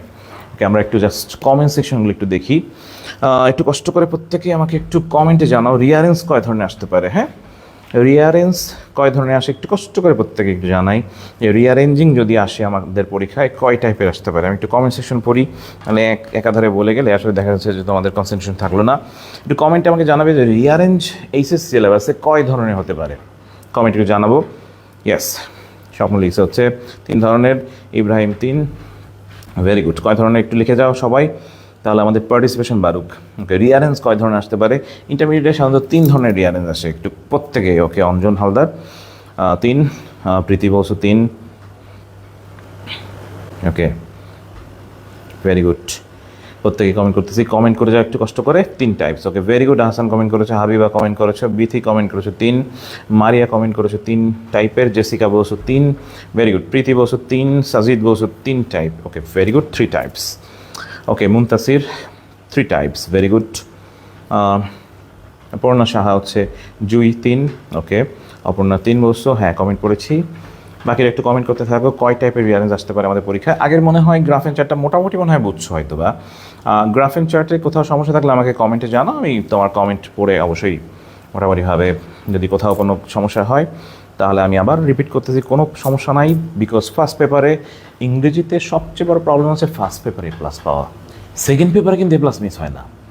প্রবলেম একটাই, ফার্স্ট পেপারে কিন্তু এ প্লাস মিস হয়ে যায়। তো একটু কষ্ট করে প্রত্যেকেই যেটা করো সেটা হচ্ছে যে ক্লাসটায় যে পার্টগুলো আমি কিন্তু অ্যাভারেজ কোনো কথাবার্তা না, আমি একটু জাস্ট এই কথার ভিতরে একটু আলাদা এক্সেপশনাল কিছু ব্যাপার একটু বলতেছি। কিন্তু খেয়াল করছো কিনা, তুমি মডেল করতেছো বা মডেলিং করতেছো এবং তুমি এ যাবৎকালে পড়ে আসছিলা, কিন্তু তোমার মডেল কোয়েশনের সলভে এই কথাগুলো কিন্তু এইভাবে লেখা নাই। প্রবলেমে একটাই, কয় টাইপের রিয়ারেঞ্জ আসে, গ্রাফ অ্যান্ড চার্ট কীভাবে লিখতে হয়, সামারি কীভাবে লিখতে হয়, সবগুলো। যাই হোক, 3 ধরনের আমাদের ব্যক্তিভিত্তিক হয় হচ্ছে ঐতিহাসিক কোনো ঘটনা নিয়ে হয় হচ্ছে ভাব বা চিন্তামূলক, যেটাকে অ্যাবস্ট্রাকশন বলা হয় বা অ্যাবস্ট্রাক্ট আইডিয়াস বলা হয় থাকে। ব্যক্তি যেটা হয় সেই ব্যক্তি রিয়ারেঞ্জটা বেশি আসে, এবং আশা করতেছি এই বছর ব্যক্তি রিলেটেড কোনো রিয়ারেঞ্জ আসার সম্ভাবনা খুব বেশি। এবং সেটা আবু সাইদ হোক অথবা মুগ্ধ হোক অথবা দেখা যাচ্ছে সমসাময়িক জুলাই যে রেভলিউশন হয়ে গেল এই টাইপের একটা কিছু দেওয়ার সম্ভাবনা খুব বেশি। এটা উইথ ক্লুজ, উইদাউট ক্লুজ এবং রিয়ারেঞ্জে। ভালো করে শোনো, আবু সাইদ, মুগ্ধ, জুলাই যে আমাদের বিপ্লব যেটা হয়ে গেল, জুলাই মুভমেন্ট, এইটা থেকে আসার সম্ভাবনা কিন্তু রিয়ারেঞ্জ খুব বেশি। ওকে, আমাদের টেস্ট পেপারে 2-1টা কলেজ এসে একটু চেক করে নিও। ব্যক্তি যদি আসে, ব্যক্তি থেকে আসলে সবসময় প্রথমে খেয়াল রাখবে, প্রথমেই আসবে হচ্ছে তার নাম, উপাধি বা পরিচয়। হ্যাঁ, নাম, উপাধি, পরিচয়। এরপরে যেটা করবো সেটা হচ্ছে বংশ পরিচয়টা একটু সিরিয়ালি পরপর লিখে যাবে।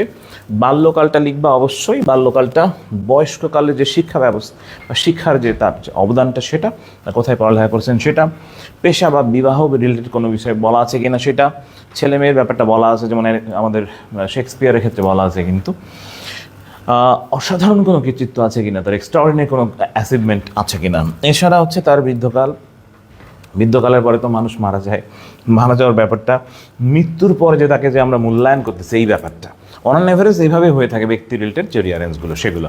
ওকে, তাহলে ব্যক্তি রিলেটেড যেগুলো সেগুলো মোটামুটি আমরা ধারণা নিলাম। আমাদের আর এক প্রকার রিয়ারেঞ্জ আসে প্রায় ঐতিহাসিক ঘটনাভিত্তিক রিয়ারেঞ্জ। ঐতিহাসিক ঘটনাভিত্তিক রিয়ারেঞ্জগুলোর ক্ষেত্রে সবসময় খেয়াল রাখবে যে বিষয়ের সূচনাটা করতে হবে, ফার্স্টে তুমি ইন্ট্রোডাকশনটা করবা, সংজ্ঞা বা প্রকৃতি এই ধরনের ডেফিনেশন আছে কিনা এটা দেখে নিবা, ভালো দিকগুলোকে সাইড করে নিলা, এবং দেখা যাচ্ছে যে গুড বা ভালো দিকের যে উদাহরণ কোনো কিছু আছে কিনা সেটা একটু দেখে নিবা, খারাপ ব্যাপারগুলো, ব্যাড সাইডস যেটা আছে বা ডিমেরিটস যেটা, খারাপ দিকগুলো কোনো দৃষ্টান্ত লেখা আছে কিনা সেটা, সমস্যা তো সমাধানের একটা সলভিং একটা মেথড থাকবেই, সেরকম কিছু বলা আছে কিনা সেন্টেন্সে ওইটা।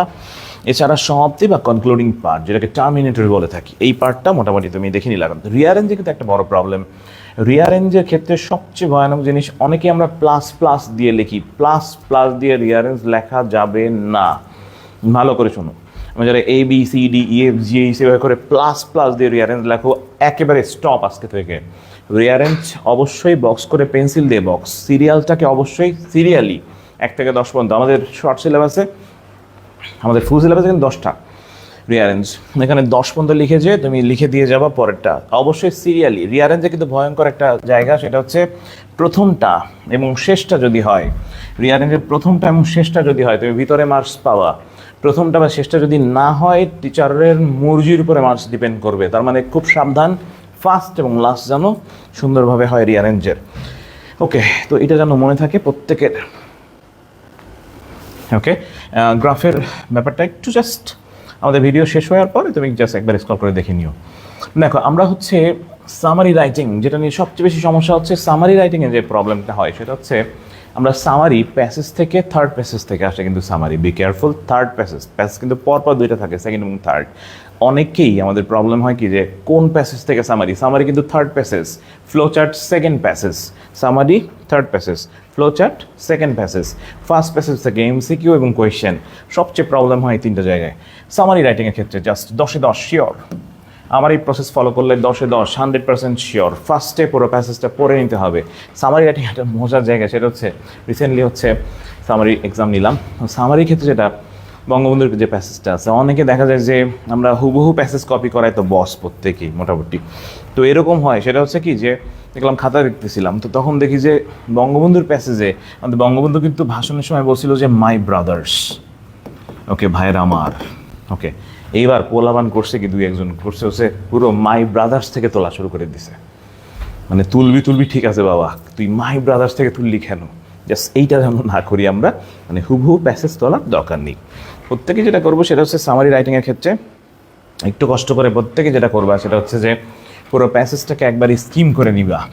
First of all you should skim the whole passage. আমি খুব সংক্ষিপ্তভাবে বলে যাচ্ছি, 1 মিনিট লাগবে, একটু দেখে না। First of all you should skim the whole passage. Skim মানে হচ্ছে ভালোভাবে পড়া, পুরো প্যাসেজটাকে ভালোভাবে একবার পড়ে নিব। ফার্স্ট অফ অল প্রথম দায়িত্ব হচ্ছে প্যাসেজ ভালো করে পড়া। সামারি হবে 1/3, সামারি কিন্তু 1/3 মানে 1/3, প্যাসেজ যতটুকু তার 1/3 হবে সামারি। এবার তুমি যদি 22 লাইন ভাগ 3 দাও তাহলে ভগ্নাংশ চলে আসবে। সামারি, স্ট্যান্ডার্ড সামারি কয় লাইনে? স্ট্যান্ডার্ড সামারি হচ্ছে 5 লাইনে, এর বেশি লেখার কোনো দরকারই নাই। 5 লাইনের সামারি এনাফ, যে কথাটা লিখলেই 100% শিওর 10-এ 10 পাবা। প্রথমে স্কিম করে নিবা যে প্যাসেজটা একবার পড়ে নিই। এরপরে কাজটা হচ্ছে ফার্স্ট লাইন লেখাটা কিন্তু খুবই জরুরি। ওকে, রাইট দ্য ফার্স্ট লাইন। প্রত্যেকে লেখে দ্য প্যাসেজ ডিলস উইথ। আমরা যারা ভিডিওটা দেখতেছি, ক্লাস দেখতেছি, প্রত্যেকেই একজনও দ্য প্যাসেজ ডিলস উইথ লিখবা না। কি লিখবা একটু পরে বলতেছি। তাহলে ফার্স্ট লাইনটা খুবই গুরুত্বপূর্ণ। দ্য প্যাসেজ রেফার্স টু লেখা যাবে না, লিখবো না কেউ, তাহলে কিন্তু সামারিতে মার্কস কমবে, বাড়বে না কিন্তু। এবার যেটা করবে সেটা হচ্ছে মার্কস দ্য ইম্পর্টেন্ট সেন্টেন্সেস।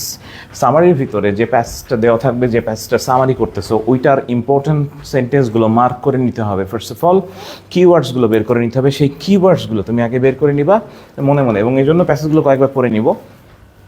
ওকে, এরপর যেটা করতে হবে সেটা হচ্ছে রিরাইটস দ্য সেন্টেন্স। সেন্টেন্সটা রিরাইটস করবো, সেন্টেন্সগুলো নিজের ভাষায় লিখবো। নিজের ভাষায় লেখার সময় কিন্তু সেন্টেন্সে যেটা করবা, অবশ্যই সিমিলার বা সিনোনিমাস ওয়ার্ডটা ব্যবহার করবা সামারিতে, এটা কিন্তু বেস্ট। ওকে, আর এখানে সবসময় প্রেজেন্ট টেন্স এবং সিম্পল সেন্টেন্স, প্রেজেন্ট টেন্স এবং সিম্পল সেন্টেন্স সবাই মনে রাখবে। টেন্স প্রেজেন্ট আর সেন্টেন্স হলো সিম্পল সেন্টেন্স। টেন্স প্রেজেন্ট এবং সিম্পল সেন্টেন্সে লিখবো।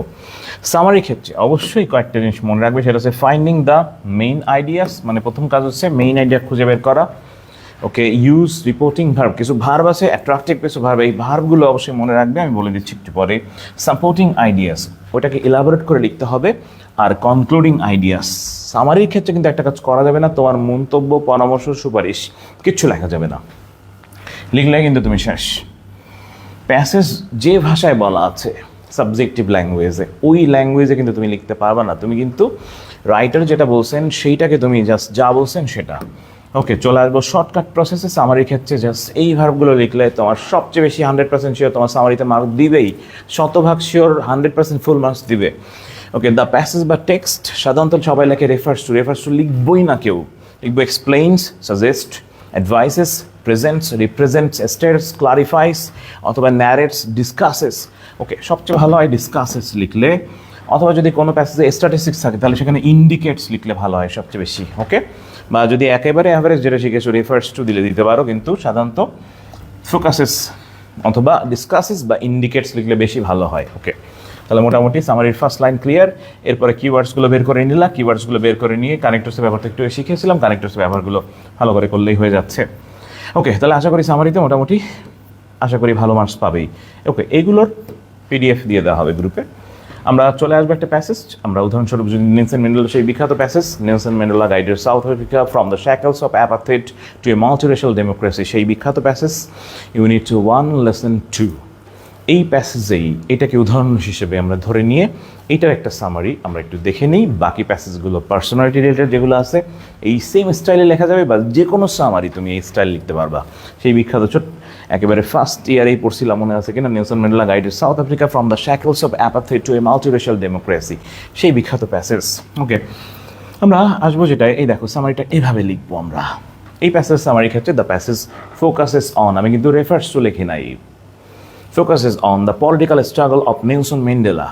Okay, first of all, আমাদের কিওয়ার্ডসগুলো কিন্তু দেখো, কিওয়ার্ডসগুলো কিন্তু চেঞ্জ করে জাস্ট সিমিলার লিখছি কিন্তু, হ্যাঁ। ওকে, Mandela wanted the emancipation of the black people of South Africa from the shackles of apartheid. This great man struggled throughout his life for establishing a democratic and discrimination-free society. Actually, it was, খেয়াল করছো কিনা, আমি কিন্তু main জায়গাটা focus করে দিয়েছি, তার discrimination free সমাজ গঠনের ক্ষেত্রে অবদানটা, নোবেল প্রাইজ পেয়েছিলেন, এই অ্যাচিভমেন্টগুলো বলে যেতে হবে। ওকে, আশা করি এটা স্ক্রিনশট দিয়ে রাখলে তোমার সামারিতে তুমি 10-এ 10 পাচ্ছ শিওর 100%। ওকে, কিছু গুরুত্বপূর্ণ সামারি বলে যাই। সিভিক এনগেজমেন্ট মারাত্মক ইম্পর্টেন্ট, কিন্তু এবারের জন্য মারাত্মক 100% শিওর, আমি 100% শিওর কিছু বলে যাচ্ছি, এগুলো একটু পড়ে নিবা প্রত্যেকে। এরপরে হচ্ছে ওয়াই এডুকেশন, শিক্ষার উদ্দেশ্য বলা ছিল একটা প্যাসেজে, মনে আছে কিনা, মারাত্মক ইম্পর্টেন্ট, এগুলো কিন্তু 100% ইম্পর্টেন্ট। সামারিগুলো একবার দেখে নিবা বা স্ক্রিনশট দিয়ে নিও। এছাড়া ছিল সে নো টু বুলিং, যেখানে সাইবার বুলিং বা বুলিং হ্যারাসমেন্ট কতটা ক্ষতিকর সেটা বলা আছে প্যাসেজে। থার্ড প্যাসেজ হিসেবে এটা দেওয়ার সম্ভাবনা 100%। এটিকেট অ্যান্ড নেটিকেট, ওকে, আমরা জানি মনে হয় এটিকেট অ্যান্ড ম্যানার যেটা পড়ছিলাম, এটা খুবই গুরুত্বপূর্ণ। এছাড়া ছিল ফুড ট্রেন্ডস, ওকে, জাঙ্ক ফুড বা ফুডের যে আমাদের যে ব্যাপারটা বলা ছিল প্যাসেজ, এটা একটু দেখে নিবা প্রত্যেকে। ওকে, মোস্ট ইম্পর্টেন্ট এটা flow chart writing. Flow chart নিয়ে ঝামেলা হয় খুব বেশি, আমি অল্প একটু 5 মিনিটের ভিতরে ফ্লো চার্ট দেখিয়ে দিচ্ছি। ফ্লো চার্টের ক্ষেত্রে যেটা হয় সেটা হচ্ছে, ফ্লো চার্টে আমাদের 5 মার্ক নতুন সিলেবাসে, ফ্লো চার্টে এনসিডিবি থেকে কিন্তু একটা ইনস্ট্রাকশন দেওয়া আছে, তোমার জানা আছে কিনা, ওখানে কিছু ইনস্ট্রাকশন দেওয়া আছে, বলা আছে ফ্লো চার্ট কীভাবে লিখতে হবে স্ট্রিক্টলি কিন্তু। ওকে, যদিও ফুল সিলেবাসে হচ্ছে ফ্লো চার্টে হচ্ছে 10 মার্ক, শর্ট সিলেবাসে 5 মার্ক। তো যাই হোক, আমরা ফ্লো চার্টের ক্ষেত্রে যেটা করবো সেটা হচ্ছে 3টা পয়েন্ট মাথায় রাখবে, সেটা হচ্ছে ফার্স্ট অফ অল হেডিংটা মাথায় রাখবে, ওকে, রাখবে হচ্ছে বক্সেস উইথ ইনফরমেশন, তুমি বক্সে যে ইনফরমেশনগুলো লিখবে সেইটা, অ্যান্ড ক্যাপশন। ওকে, এই 3টা পয়েন্ট খুবই গুরুত্বপূর্ণ, হেডিং, ইনফরমেশন, ক্যাপশন। আসবো ফ্লো চার্ট। ফ্লো চার্টের ক্ষেত্রে যেটা করবো সেটা হচ্ছে একটু শুনে নিও। ফ্লো চার্টের ক্ষেত্রে নিয়ম হচ্ছে 2টা। আমরা যে বক্সগুলো লিখবো সেই বক্সগুলো স্বাভাবিকভাবে আমরা হচ্ছে নিচে নিচে আঁকতে পারো বক্সগুলো। ওকে, নিচে নিচে আরও দিয়ে। ফ্লো চার্টে কিন্তু অবশ্যই যেটা করতে হবে সেটা হচ্ছে আমাদের যখন ফ্লো চার্ট লিখবো তখন কিন্তু ফার্স্ট অফ অল তোমাকে যেটা করতে হবে সেটা হচ্ছে at first give a title, একটা টাইটেল দিতে হবে কিন্তু যে ফ্লো চার্টটা এই বিষয়ে। এরপরে যেটা হচ্ছে বক্স কিন্তু 6টা হবে, 6টা বক্সই তুলতে হবে কিন্তু। বক্স কিন্তু পেন্সিল দিয়ে হবে, একটু নোট করে নিও, পেন্সিল দিয়ে। এবং বক্সগুলো নর্মালি হচ্ছে নিচে নিচে আঁকতে পারো, এবং এটা যদি তোমার ইনস্ট্রাকশনে কোশ্চেনের নিচে নিচে দেওয়া থাকে তাহলে তুমি নিচে নিচেই আঁকো, বা পাশাপাশিও কিন্তু পরপর 6টা বক্স আঁকা যেতে পারে। বক্স পেন্সিল দিয়ে, বক্স হবে স্কেল দিয়ে সমানভাবে আঁকবো। বক্স পেন্সিল কিন্তু লেখা কিন্তু কলম দিয়ে, মনে যেন থাকে। ওকে, এই ব্যাপারটা যেন মনে থাকে।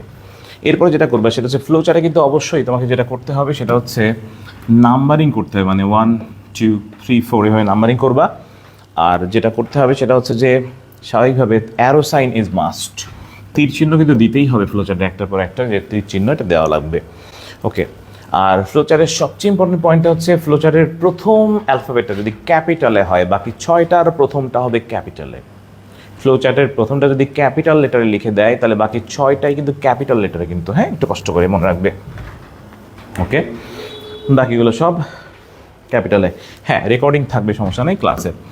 এবার যেটা করতে হবে, ফ্লো চার্টে কয়েকটা জিনিস করা যাবে না, যেমন প্রথমটা হচ্ছে সাবজেক্ট লেখা যাবে না। কি বলছি? সাবজেক্ট লেখা যাবে না। সাবজেক্ট যদি লিখে দাও ফ্লো চার্টে 0 পাবা। সাবজেক্ট লেখা যাবে না। ফ্লো চার্টে ফুল স্টপ লেখা যাবে না। কখনো ফ্লো চার্টে কোনো পয়েন্টে তুমি ফুল স্টপ দিতে পারবা না। স্ট্রিক্টলি ইট ইজ ফরবিডেন, সম্পূর্ণ নিষিদ্ধ। এরপরে যেটা হচ্ছে ফ্লো চার্টে কিন্তু কখনো সেন্টেন্স হবে না। সেন্টেন্স যদি হয়ে যায় তাহলে তোমার ফ্লো চার্ট শেষ, একেবারে শেষ, 0। 2018 সালে যশোর বোর্ডে অনেকেই 0 পেয়েছে এই ফ্লো চার্টে। এছাড়া যেটা করবে সেটা হচ্ছে অর্ডারটা মেনটেন করবে। ফ্লো মানে পানির ফ্লোর মতো, অর্থাৎ পানি যেভাবে ফ্লো হয়, প্রবাহ যে পানিটা যেমন হয় নিচের দিকে পরপর, যে পয়েন্টটা বলা থাকবে সেই পয়েন্ট থেকে শুরু হবে পরেরগুলো, আগে থেকে না কিন্তু। ফ্লো চার্টে সবচেয়ে ফ্রাইটেনিং জায়গা হচ্ছে ফ্লো চার্টে আমরা অনেকেই ইচ্ছামতো 6টা পয়েন্ট লিখি, ইচ্ছামতো 6টা পয়েন্ট লেখা যাবে না। এবং এই জন্য তুমি কলেজে মার্কস কম পেয়েছো, তুমি খেয়ালও করনি হয়তো বা। ফ্লো চার্টে যে পয়েন্ট থেকে বলা থাকবে সেই পয়েন্টের পরের সেন্টেন্সগুলো সিলেক্ট করবো, আমি একটু পরে দেখাচ্ছি। এইখানে অবশ্যই যেটা করবা সেটা হচ্ছে আর্টিকেল ব্যবহার করবা না শুরুতেই, অ্যাডভার্ব ব্যবহার করবা না, পাংচুয়েশন মার্ক মানে ফুল স্টপ ব্যবহার করবা না, সাবজেক্ট দিবা না। আর নর্মালি ফ্লো চার্ট সাধারণত ফ্রেজ আকারে লিখতে হয়। ফ্লো চার্ট সাধারণত 5 রকমে হয়। সাধারণত তোমাদের অ্যানালাইসিস বেসড, তোমার টেস্ট পেপারে যেভাবে আছে, নাউন দিয়ে যদি শুরু হয় বাকি সবগুলো হবে নাউনে। প্রথমটা যদি নাউন বা নাউন ফ্রেজ দিয়ে হয় সবগুলো নাউনে। ওকে, জেরান দিয়ে যদি শুরু হয় বাকি সবগুলো জেরান দেয়। অনেকে জেরান নিয়ে সমস্যা। জেরান মানে verb plus ING. Verb plus ING যদি কখনো নাউন হিসেবে কাজ করে সেইটাকে ইংলিশে জেরান বলে। ওকে, এটা আমরা সেকেন্ড পেপারের ক্লাসের দিন দেখাবো। এছাড়া ফ্লো চার্ট হতে পারে ইনফিনিটিভ দিয়ে। যদি ইনফিনিটিভ মানে 2+ ভার্ব 1 দিয়ে যদি দেয় ফ্লো চার্ট, বাকি উত্তরগুলো সব 2+ ভার্ব 1 হবে। তার মানে প্রথমটা 2+ ভার্ব 1 মানে সবগুলো 2+ ভার্ব 1। আমি একেবারে বইয়ের সবগুলো ফ্লো চার্ট এখনই লিখে দিয়ে যাচ্ছি, সবগুলো A to Z। Okay, class record থাকবে, সমস্যা নাই। ওকে, প্রত্যেকে পরবর্তীতে দেখে নিতে পারবা। আমাদের অ্যাডভার্বিয়াল ফ্রেজ যদি প্রথমটা থাকে বাকি সবগুলো অ্যাডভার্বিয়াল ফ্রেজে। ওকে, একটু দ্রুত পড়াচ্ছি। আসো, প্রেডিকেট পদ্ধতি মানে বলা নাই হচ্ছে তোমার ইনফিনিটিভ, বলা নাই জেরান, বলা নাই নাউন, বলা নাই অ্যাডজেক্টিভ বা অ্যাডভার্বিয়াল ফ্রেজে, তখন যেটা সেটা হচ্ছে প্রেডিকেট পদ্ধতি। সাবজেক্টের পরে ভার্ব প্লাস অবজেক্ট থাকে, ওটাকে প্রেডিকেট বলে ইংলিশে। সাবজেক্টের পরে থাকে ভার্ব প্লাস অবজেক্ট। তাহলে ভার্ব প্লাস অবজেক্ট দিয়ে যদি দেয় তাহলে তুমি বাকিগুলো ভার্ব প্লাস অবজেক্ট উত্তর লিখবা, সাবজেক্ট ইউজ করা যাবে না। ওকে, আসবো হচ্ছে যদি এভাবে বলি কি পয়েন্টসগুলো বলে ফেলছি একটু আগে, সমস্যা নাই। আসো, ফ্লো চার্ট সেই বিখ্যাত নেলসন ম্যান্ডেলার প্যাসেজ। ওকে, জাস্ট এইটা একটু খেয়াল করো মনোযোগ দিয়ে। এত সময় জানাচ্ছিলাম, একটু কষ্ট করে এই জায়গাটা একটু খেয়াল করো প্রত্যেকেই। ফ্লো চার্টে ইনশাল্লাহ শিওর আজকের পর থেকে আর ভুল হবে না, 100% শিওর তুমি ফ্লো চার্টে ওই ফুল মার্কস পাচ্ছ, 100% শিওর। তো একটু কষ্ট করে এই জায়গাটা একটু সবাই মেনটেন করো যে ফ্লো চার্টে আমরা এইবার যে নেলসন ম্যান্ডেলার যে প্যাসেজটা তোমরা পড়েছিলা সেই প্যাসেজের ফ্লো চার্টটা আমি একটু সুন্দর করে লিখে দিচ্ছি, প্রত্যেকে একটু মনোযোগীভাবে দেখে ফেলি। এই ফ্লো চার্টটা আমাদের প্রচুর আসে। দেখো ফার্স্ট অফ অল একেবারে প্রথমটা দেওয়া ছিল যে পুরো প্যাসেজ পড়ার পরে ফট এগেইনস্ট হোয়াইট মাইনরিটি রুল। ওকে, তাহলে একেবারে ফার্স্ট ওয়ান প্রথমটা ছিল ফট মানে ফাইটের পাস্ট টেন্স, মানে প্রথমটা ছিল V2 তে, তাহলে বাকি উত্তরগুলো সব হবে V2 তে। তার মানে এখানেও যেটা লিখবা সেটা V2, এখানেও যেটা সেটা V2, এখানেও যেটা সেটা V2, এখানেও যেটা V2 মানে ভার্বের পাস্ট ফর্মে, এটাও এখানে যেটা সেটাও V2 দিয়ে লিখতে হবে কিন্তু উত্তর। ওকে, তাহলে এবারে কাজ হচ্ছে নিশ্চিতভাবে প্যাসেজটা একবার পড়ে ফেলা। প্যাসেজ আমার মুখস্থ, আমি লিখে দিচ্ছি। ওকে, ফট এগেইনস্ট হোয়াইট মাইনরিটি রুলস, দেখবা ভিতরে যে ফট ফর জাস্টিস লেখা আছে ওটা লিখে দিতে পারো, ফট ফর জাস্টিস। ওকে, জাস্টিস হয়ে গেছে। এরপরে fought for peoples emancipation, fought for peoples, তারপর হচ্ছে এমানসিপেশন, এমানসিপেশন। ওকে, লেখা আছে প্যাসেজ, তুমি একবার দেখে নিও। তাহলে ফর দিয়ে দুইটা হয়ে গেল। এছাড়া লিখতে পারি হচ্ছে imprison nearly 3 decades, imprisoned. Okay, imprisoned nearly 3 decades. Okay, 3 decades. Okay, imprisoned nearly 3 decades. 30 বছর জেল খাটছিলেন প্রায়। ওকে, মোটামুটি কার্যক্রমগুলো বলা আছে। ও ব্যাপারটা হচ্ছে আমাদের যখন ফ্লোচার্ট দেওয়া থাকবে তখন কোয়েশ্চেনে সাবধান, কোয়েশ্চেনে যা বলা আছে দেখো, কোয়েশ্চেনে বলা আছে অ্যাক্টিভিটিস কার্যক্রমগুলো, আর বলা আছে অ্যাচিভমেন্ট অর্জন, দুইটা জিনিস চাইছে কিন্তু ফ্লোচার্টে, একটা চাইছে অ্যাক্টিভিটিস, একটা চাইছে অর্জন। ওকে, অনেকে যদি ফ্লোচার্টে কোয়েশ্চেন বুঝতে কষ্ট হয়, কীভাবে বুঝবা? Based on your reading of the passage make a flowchart. এরপরে সবাই খেয়াল করবা প্যাসেজে অবশ্যই ফোকাসিং অথবা হচ্ছে শোয়িং অথবা মেনশনিং কোয়েশ্চেনে বলা থাকবে, ফোকাসিং, শোয়িং বা মেনশনিং, এরপরে যে অংশটুকু বলা থাকবে ওইটুকুকে ফার্স্ট ব্র্যাকেট দিবা মনে মনে, ওইটাই তোমার কোয়েশ্চেন। তো এই নেলসন ম্যান্ডেলার এটার এবারে টেস্ট পেপারের সবচেয়ে বেশি আসা কোয়েশ্চেনটাই ছিল activities and achievement of Nelson Mandela. Okay, তাহলে এইভাবে জাস্ট উত্তরগুলো V2 তে লিখছিলাম। ওকে, দুইটা অর্জন লিখে যাই। আমাদের এখানে দুইটা অর্জন ছিল ভদ্রলোকের, অর্জন দুইটা ছিল হচ্ছে তিনি কিন্তু প্রেসিডেন্ট হয়েছিলেন এবং নোবেল প্রাইজ পেয়েছিলেন। তাহলে লিখতে পারো হচ্ছে ইলেক্টেড, ওকে, ইলেক্টেড ফার্স্ট ব্ল্যাক প্রেসিডেন্ট, আমি শুধু প্রেসিডেন্ট লিখতেছি, ইলেক্টেড প্রেসিডেন্ট। ওকে, আর অ্যাওয়ার্ডেড নোবেল প্রাইজ, হ্যাঁ অ্যাওয়ার্ডেড, ওকে অ্যাওয়ার্ডেড নোবেল প্রাইজ, তবে নোবেল পিস প্রাইজ পেয়েছিলেন, নোবেল প্রাইজ। ওকে, এইবার তোমার ফ্লোচার্ট হয়েছে কিনা, ফ্লোচার্টের লাস্টে কিন্তু ফুল স্টপ দেওয়া যাবে না, কোনোটাতে না। তোমার ফ্লোচার্ট হয়েছে কিনা তুমি কীভাবে মানে জাস্ট লিটমাস টেস্ট করবা, ভালো করে দেখো। সাবজেক্ট দেয়া থাকবে বা বিষয় বলা থাকবে, ওইটার সাথে যোগ করলে সেন্টেন্স হবে। Nelson Mandela fought against white minority rule, বাক্য হয় মানে হয়েছে। Nelson Mandela fought for justice, বাক্য হয় তার মানে এটাও হয়েছে। Nelson Mandela fought for peoples emancipation, বাক্য হয়েছে তার মানে তোমার ফ্লোচার্টে এটাও হয়েছে। Nelson Mandela imprisoned nearly 3 decades, বাক্য হয় তার মানে এটাও হয়েছে। Nelson Mandela elected first black president, বাক্য হয়েছে তার মানে এটা শিওর হয়েছে। Nelson Mandela awarded Nobel prize বা নোবেল পিস প্রাইজ হয়েছে, তার মানে ফ্লোচার্ট কমপ্লিট। ওকে, তো এই হচ্ছে সিস্টেম, শর্টকাট প্রসেস। ফ্লোচার্টের বিপরীতে আসতে পারে ইনফরমেশন ট্রান্সফার, মানে ছোট্টবেলায় সে আনসিন প্যাসেজ ছিল, আনসিন প্যাসেজ থেকে এই ক্যাটাগরি কোশ্চেন আসতে পারে। এই ক্যাটাগরি কোশ্চেন যদি আসে জাস্ট খেয়াল করবে কোথায় ব্লাঙ্ক দেওয়া আছে, হু নাকি হট, ওখানে যা থাকবে সেটা দিব, অথবা ওয়েন বা ওয়াই বলা আছে এটা দিব। এই প্যাসেজটা কিন্তু 99.99%, একটু আগে বলেছিলাম মুখে মুখে প্যাসেজ, কিন্তু এই যে সেই বিখ্যাত প্যাসেজ, যে প্যাসেজটা হচ্ছে the famous Greek philosopher Aristotle said man is by nature a social animal. মারাত্মক ইম্পর্টেন্ট, লিখে রাখতে পারো, 100% ইম্পর্টেন্ট। এই প্যাসেজটা মারাত্মক গুরুত্বপূর্ণ, কিন্তু এই প্যাসেজটা একটা বললে একটাই, এই প্যাসেজটা একটু দেখে যেতে পারো। জাস্ট এটা থেকে ইনফরমেশন ট্রান্সফারটা যদি আসে জাস্ট তুমি লেখার সময় খেয়াল রাখবে যে এখানে যে পয়েন্টগুলো বলা আছে, যেমন ফার্স্ট ওয়ান প্রথম ব্লাঙ্কে বলা আছে হচ্ছে man seek company of others dash, তখন মানে বা কেন। তো প্যাসেজের ভিতর বলাই আছে লাইনটা, তুমি প্যাসেজটা খুঁজে আনলে হবে for physical and emotional support, বলা আছে তুলে দিলেই হবে। সেকেন্ডটায় বলা আছে ড্যাশ ইন্সপায়ার, যেহেতু সাবজেক্টের জায়গায় ব্লাঙ্ক দেওয়া, তার মানে সাবজেক্ট হবে, কারণ প্যাসেজে বলাই আছে রিলেশনশিপস, উত্তর এটা। তারপরে থার্ড ওয়ান 3 নম্বরে বলা আছে dash is formed by blood and marriage, এইখানে জাস্ট ফ্যামিলিয়াল রিলেশনশিপ বলা ছিল, তাহলে ওইটা তুলে দিবা just. A person feels lonely dash, okay, বলা আছে ওয়াই বা ওয়েন, কখন, যখন একজন ব্যক্তির কোনো পরিবার থাকে না তখন লিখবা যে when he has no family. পরেরটায় বলা আছে effective relationship can be established, কিসের মাধ্যমে? Through trust, respect and love for each other. বলাই আছে প্যাসেজ, তুলে দিলেই হবে। ওকে, তো এই হচ্ছে হিসাব। টোটাল ফ্লোচার্ট যেগুলো বইয়ের সবগুলোই একবার দেখে যাই, একবারই হয়ে যাবে ফ্লোচার্ট। এটা মনে করো একটা প্যাসেজ, প্রথমটা দেয়া আছে ভার্ব দিয়ে, বাকি সবগুলো ভার্বে উত্তর হবে।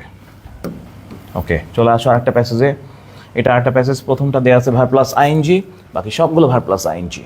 ওকে, চলে আসো আরেকটা প্যাসেজ। এগুলো বোর্ড কোয়েশ্চেন সব, বিগত 24 সালের বোর্ড কোয়েশ্চেন সবগুলোই। ওকে, এটা পিডিএফ চাইলে তোমরা আমাকে নক দিতে পারো, আমি পিডিএফগুলো দিয়ে দিব বা গ্রুপে দিয়ে দেওয়া হবে। ওকে, মিনিমাইজিং, প্রথমটা আইএনজি, বাকি সবগুলো আইএনজি। খেয়াল করছো কিনা একটু আমি বলছিলাম। ওকে, এগুলো কিন্তু সব বোর্ড কোয়েশ্চেন, কিন্তু 24 সালের বোর্ড কোয়েশ্চেন কিন্তু সব। সিভিক এনগেজমেন্ট, মারাত্মক ইম্পর্টেন্ট প্যাসেজ। প্রথমটা ইনফিনিটিভ, মানে বাকি সবগুলো ইনফিনিটিভে উত্তর হবে। মানে ফ্লোচার্টের প্রসেসটাই এমন, কিন্তু প্রথমটা যা, বাকিগুলো সবগুলো তাই হবে। জাঙ্ক ফুড, প্রথমটা ফ্রেজে, বাকি সবগুলো সেম ফ্রেজে হবে। নাউন হলে নাউন ফ্রেজ, বাকিগুলো অ্যাডভার্বিয়াল হলে অ্যাডভার্বিয়াল ফ্রেজে উত্তর লিখতে হয়। ওকে, যদি বলা হয় এরকম যে ফিজিক্যাল অ্যান্ড সেক্সুয়াল ম্যাচুরেশন, দেখো খেয়াল করো, প্রথমটা কিন্তু ছিল যা, বাকিগুলো সব সেম ফ্রেজে লিখছি কিন্তু আমরা, মানে সেম স্টাইল হবে উত্তর। এভাবে করে বোর্ড কোয়েশ্চেনগুলো তুমি একবার একটু দেখে নিলে হবে। এই পিডিএফটা চাইলে তোমরা যদি চাও গ্রুপে দিয়ে দেওয়া হবে।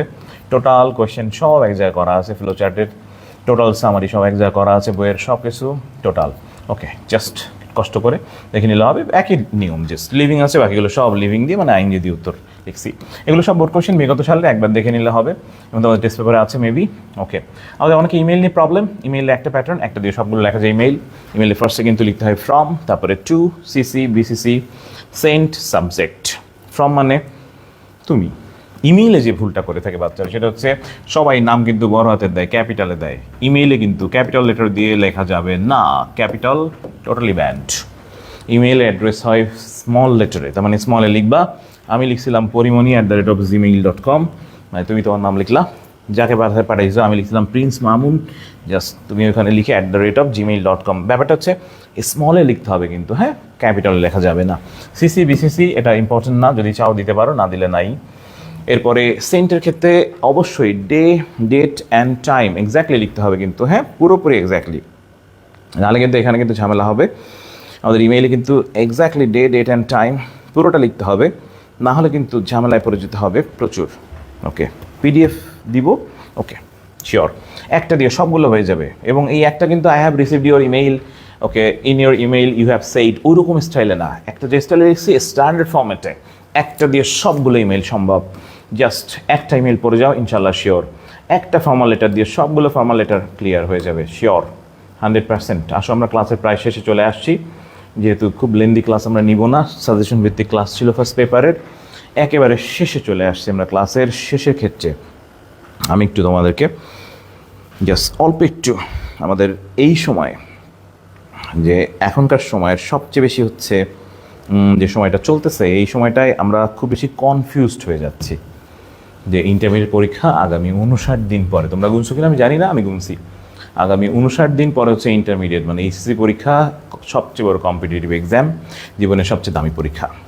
এই দামি পরীক্ষায় আমরা অনেকেই 2 বছর পড়ালেখা করি না, একটা প্রবলেম কিন্তু ক্রিয়েট হচ্ছে যে আমি আসলে এখন কিভাবে আগাবো। অনেকে হতাশার ভিতরে আছি, একটুখানি মোটিভেশন, জাস্ট অনলি 1 মিনিট বলে যাই। আমি একটা জিনিসে বিশ্বাসী, সেটা হচ্ছে এ প্ল্যান। আমরা যদি এভাবে বলি যে স্বাভাবিকভাবে তুমি যখন কাজ করবা, কাজের ক্ষেত্রে একটা প্ল্যান করে নিতে হবে, এবং সেই প্ল্যানটাকে এক্সিকিউট করাটা কিন্তু লাইফে খুবই গুরুত্বপূর্ণ। তো আমি এটা মনে রাখি সবসময় যে এই প্ল্যান ইজ এ হাফ ডান, মানে একটা পরিকল্পনা যদি করতে পারি অর্ধেক কাজ হয়ে গেছে। আগামী যে কয়টা দিন বাকি আছে, জাস্ট তুমি একটা রুটিন করে ফেলো, এবং তুমি ফাইনাল মডেল টেস্টগুলো, আমাদের সম্মানিত স্যারদের যে ব্যাচেই তুমি পড়তেছো, তুমি সেখানে মডেল টেস্টগুলো দিও, বা যেখানে তুমি দিচ্ছ ওইটা দিও। কিন্তু এর আগে তোমার যে গ্যাপগুলো আছে, সেই গ্যাপগুলো আইডেন্টিফাই করে নিয়ে একটু সময় নিয়ে তুমি নিজে বসো, ইনশাআল্লাহ শিওর ভালো কিছু হবে। আর স্যারদের ব্যাচগুলো মিস দিও না কেউ। আমাদের একাডেমিক লেভেলে কিন্তু আমাদের ফাইনাল প্রোগ্রামে স্যারদের ব্যাচে, আমি যেটা জানিচ্ছ 25 ব্যাচে অনেকে অনুপস্থিত থাকতেছো, এটা করো না প্লিজ, তোমাদের প্রতি রিকোয়েস্ট আর্নেস্টলি, অবশ্যই রেগুলার যাও। স্যাররা যেভাবে ইনস্ট্রাকশন দিচ্ছেন প্রত্যেকেই সেই ইনস্ট্রাকশনগুলো একটু মেনে চলো, ওকে, না হলে কিন্তু একটা ধরা খাবো কিন্তু ঢাকা ভার্সিটির মতো। কিন্তু তোমরা জানো ঢাকা ভার্সিটি কিন্তু এবার কিন্তু ভালো রেজাল্ট হয়নি, এর অনেকগুলো কারণ ছিল। যাই হোক, আমরা 3টা জিনিস একটু মাথায় রাখবো এই সময়টাই, সেটা হচ্ছে ফার্স্ট অফ অল পড়ার ক্ষেত্রে রেঞ্জ কতটুকু নিব। পড়ার ক্ষেত্রে রিভিশন কিভাবে দিব, অথবা পড়ার ক্ষেত্রে একটা রোড ম্যাপ কিভাবে নিব। রোড ম্যাপটা একটু বলে নিলাম যে ফার্স্ট অফ অল তুমি একটা রুটিন করে নাও আগামী 1 মাসের 1.5 মাসের বা যে সময়টা আছে এটার। আর যেটা করবা সেটা হচ্ছে পড়ার রেঞ্জ এটা কম নিবা, কিন্তু রিভিশন দিবা একটু বেশি। কি বলছি? পড়ার রেঞ্জ কম নিয়ে রিভিশন দেবে একটু বেশি। সিলেবাসটাকে পড়ার রেঞ্জ কম না, মানে অনেক পড়া নিতে যাও না। একদিনে ফিজিক্সের 3টা চ্যাপ্টার সলভ করা যায় না, বিশ্বাস করো। একদিন তুমি একটা নিয়ে বসো, ওইটার রেঞ্জ কম নিয়ে রিভিশন বারবার দাও। আর রোড ম্যাপ একটু বলে নিয়েছিলাম, এই 3R মানে 3টা R তোমার লাইফ চেঞ্জ করতে সাহায্য করবে। এরপরে যেটা করবো সেটা হচ্ছে 3টা জিনিস মনে রাখলে তুমি সফল 100% শিওর। জাস্ট 3টা জিনিস জীবনে মনে রাখো। একটা হচ্ছে ডেডিকেশন লাগবেই লাইফে, determination and discipline. Dedication, determination and discipline sure, এই 3টা জিনিস তোমার লাইফকে ফ্লোরিশ করবেই 100% শিওর। এবং তুমি অবশ্যই ইন্টারমিডিয়েট ভালো করবে, এই কনফিডেন্স লেভেলটা তোমার ভিতরে ক্রিয়েট করতে হবে। ওকে, এটা আমাদের রিকোয়েস্ট। এখন এই শেষ মুহূর্তে লাগবে জাস্ট 4টা জিনিস। রিস্টার্ট, মানে তোমাকে নতুন উদ্যমে ফিরে যেতে হবে। এর পাশাপাশি যেটা তুমি করবা, গো অ্যাহেড, এগিয়ে যাও তুমি। আর ব্রেনে সবসময় রাখবে এতগুলো বছর তুমি এসেছো এই জায়গায় ইন্টারমিডিয়েটে, তার মানে sure you can and you will, তুমি পারবেই শিওর। তার মানে ইন্টারমিডিয়েট তুমি ভালো করবাই। এবং অনেকেরই মাথার ভিতরে কাজ করে যে ভাইয়া আমি তো এখন পড়তে পড়তে ডিপ্রেসড হয়ে যাচ্ছে, ঘুম আসতেছে বেশি। ওকে, আমি একটা জিনিস পাইছি কিন্তু রিসেন্টলি, ঘুম আসার ব্যাপারটা আমাকে বাচ্চারা শেয়ার করে কিন্তু এইচএসসি, যে ভাইয়া ঘুম আসতেছে প্রচুর, কী করবো? ওকে ভাইয়া বা আপুরা যারা ক্লাস দেখতেছো বা পরে দেখবা, অবশ্যই তোমরা এই লাস্ট পার্টটা একটু দেখো, স্ক্রল করে কয়েকবার, বা এই অংশটুকু তোমরা একটু কেটে রাখবা। ঘুমের জন্য আর ঘুম আসবেই না আগামী যে কয়দিন আছে আমাদের। জাস্ট একটু বলে যাই, অনেকেই ঘুমাতে যাচ্ছে, মানে ঘুমাচ্ছে প্রচুর পরিমাণে এই শর্ট টাইমে, কিন্তু পড়া ভুলে যাওয়ার প্রবণতা, আর ঘুম আসবে বেশি। তোমাদের কাজ হচ্ছে সেটা হচ্ছে ভাইয়া বা আপু প্রত্যেকেই শোনো ভালো করে, যে তুমি শিওর ইন্টারমিডিয়েট এক্সামের পরে শিওর তুমি অ্যাডমিশন কোচিংয়ে যাচ্ছ। অ্যাডমিশন কোচিংয়ে যাওয়ার পরে অ্যাডমিশন জার্নি কিন্তু একটা লং জার্নি, মানে তুমি যে সিলেবাস যেভাবে পড়ছো অ্যাডমিশনে কিন্তু ওইভাবে পড়লে হবে না। অ্যাডমিশন আরও বেশি পড়তে হয়, তো কনভেনশনালভাবে বলি সবাই আমরা। জাস্ট আমি যেটা বলি সেটা হচ্ছে, তুমি মনে করো যে তুমি এইচএসসি পাস করছো, করার পরে তুমি ইন্টারমিডিয়েটের পরে তুমি এইচএসসির কোচিং, এরপরে যে কোচিং লেভেলে ভর্তি হয়েছো অ্যাডমিশনের, কোচিংটাও শেষ। কোচিংয়ের শেষের পরে তুমি জাস্ট মেডিকেল যদি হয়, আমাদের মেডিকেলের একটা ফর্ম ফিল আপের ক্ষেত্রে একটা রোল নাম্বার দেওয়া হয় 7 ডিজিটের। তো তুমি এক্সাম দেওয়া হয়ে গেছে, তোমার এক্সাম শেষ আজকে, সেই দিন সেই মাহেন্দ্রক্ষণ যেখানে তোমার হচ্ছে রেজাল্ট দিবে, তুমি অনলাইনে তোমার রোল নাম্বারটা ইনপুট করছো।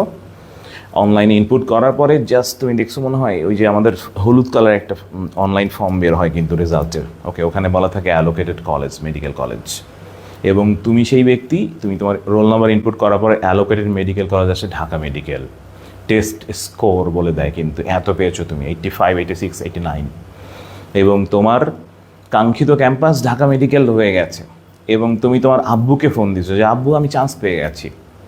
আব্বু বাসায় চলে আসছেন, বাবাকে বলা হয়নি যে বাবা আমি ভালোবাসি তোমাকে। এত বেশি ব্যস্ত আমরা যে বাবাদেরকে বলা হয় না যে আমি তোমাকে ভালোবাসি।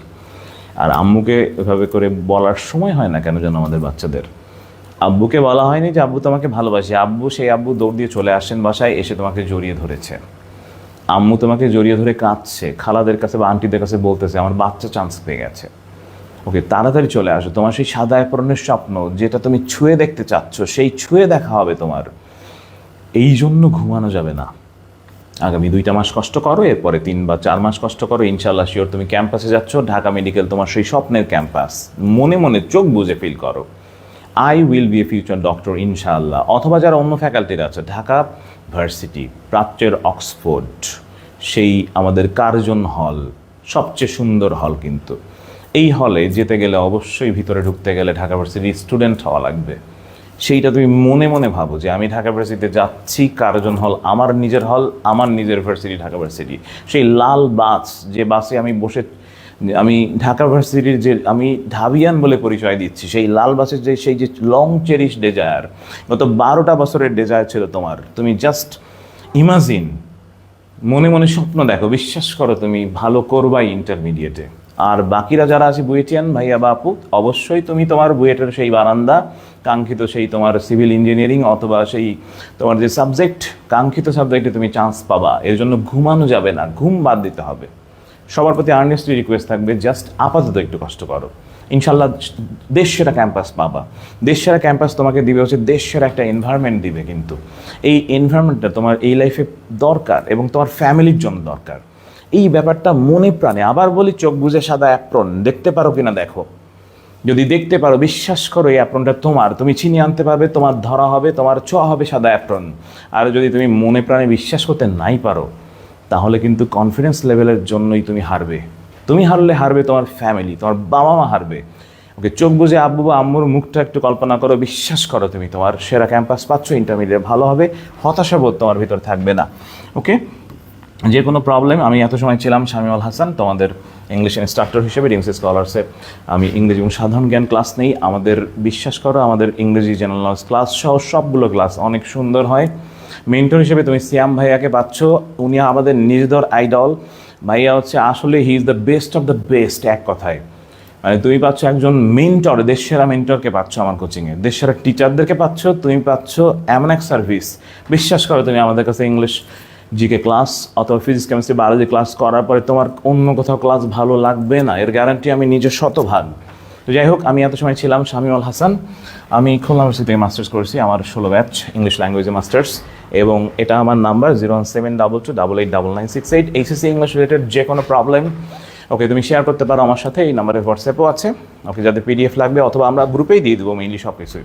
এরপরে যদি আমার আজকের ক্লাসে কোনো জায়গায় যে ভাইয়া এই জায়গাটা একটু বুঝে নেই, এই ব্যাপারটা একটু বুঝে নেই, বা এটাকে একটু ইলাবোরেট করে যদি একটু বলেন, জাস্ট ইওর হেল্পলাইন এটা। ওকে, ইন্টারমিডিয়েট ভালো করো, অনেক ভালো করো, এবং অবশ্যই প্রত্যেকের সাথে দেখা হবে বিজয় ইনশাআল্লাহ। অবশ্যই তুমি যাচ্ছ তোমার কাঙ্ক্ষিত ক্যাম্পাস বা ইন্টারমিডিয়েট, তুমি A+ পাচ্ছই।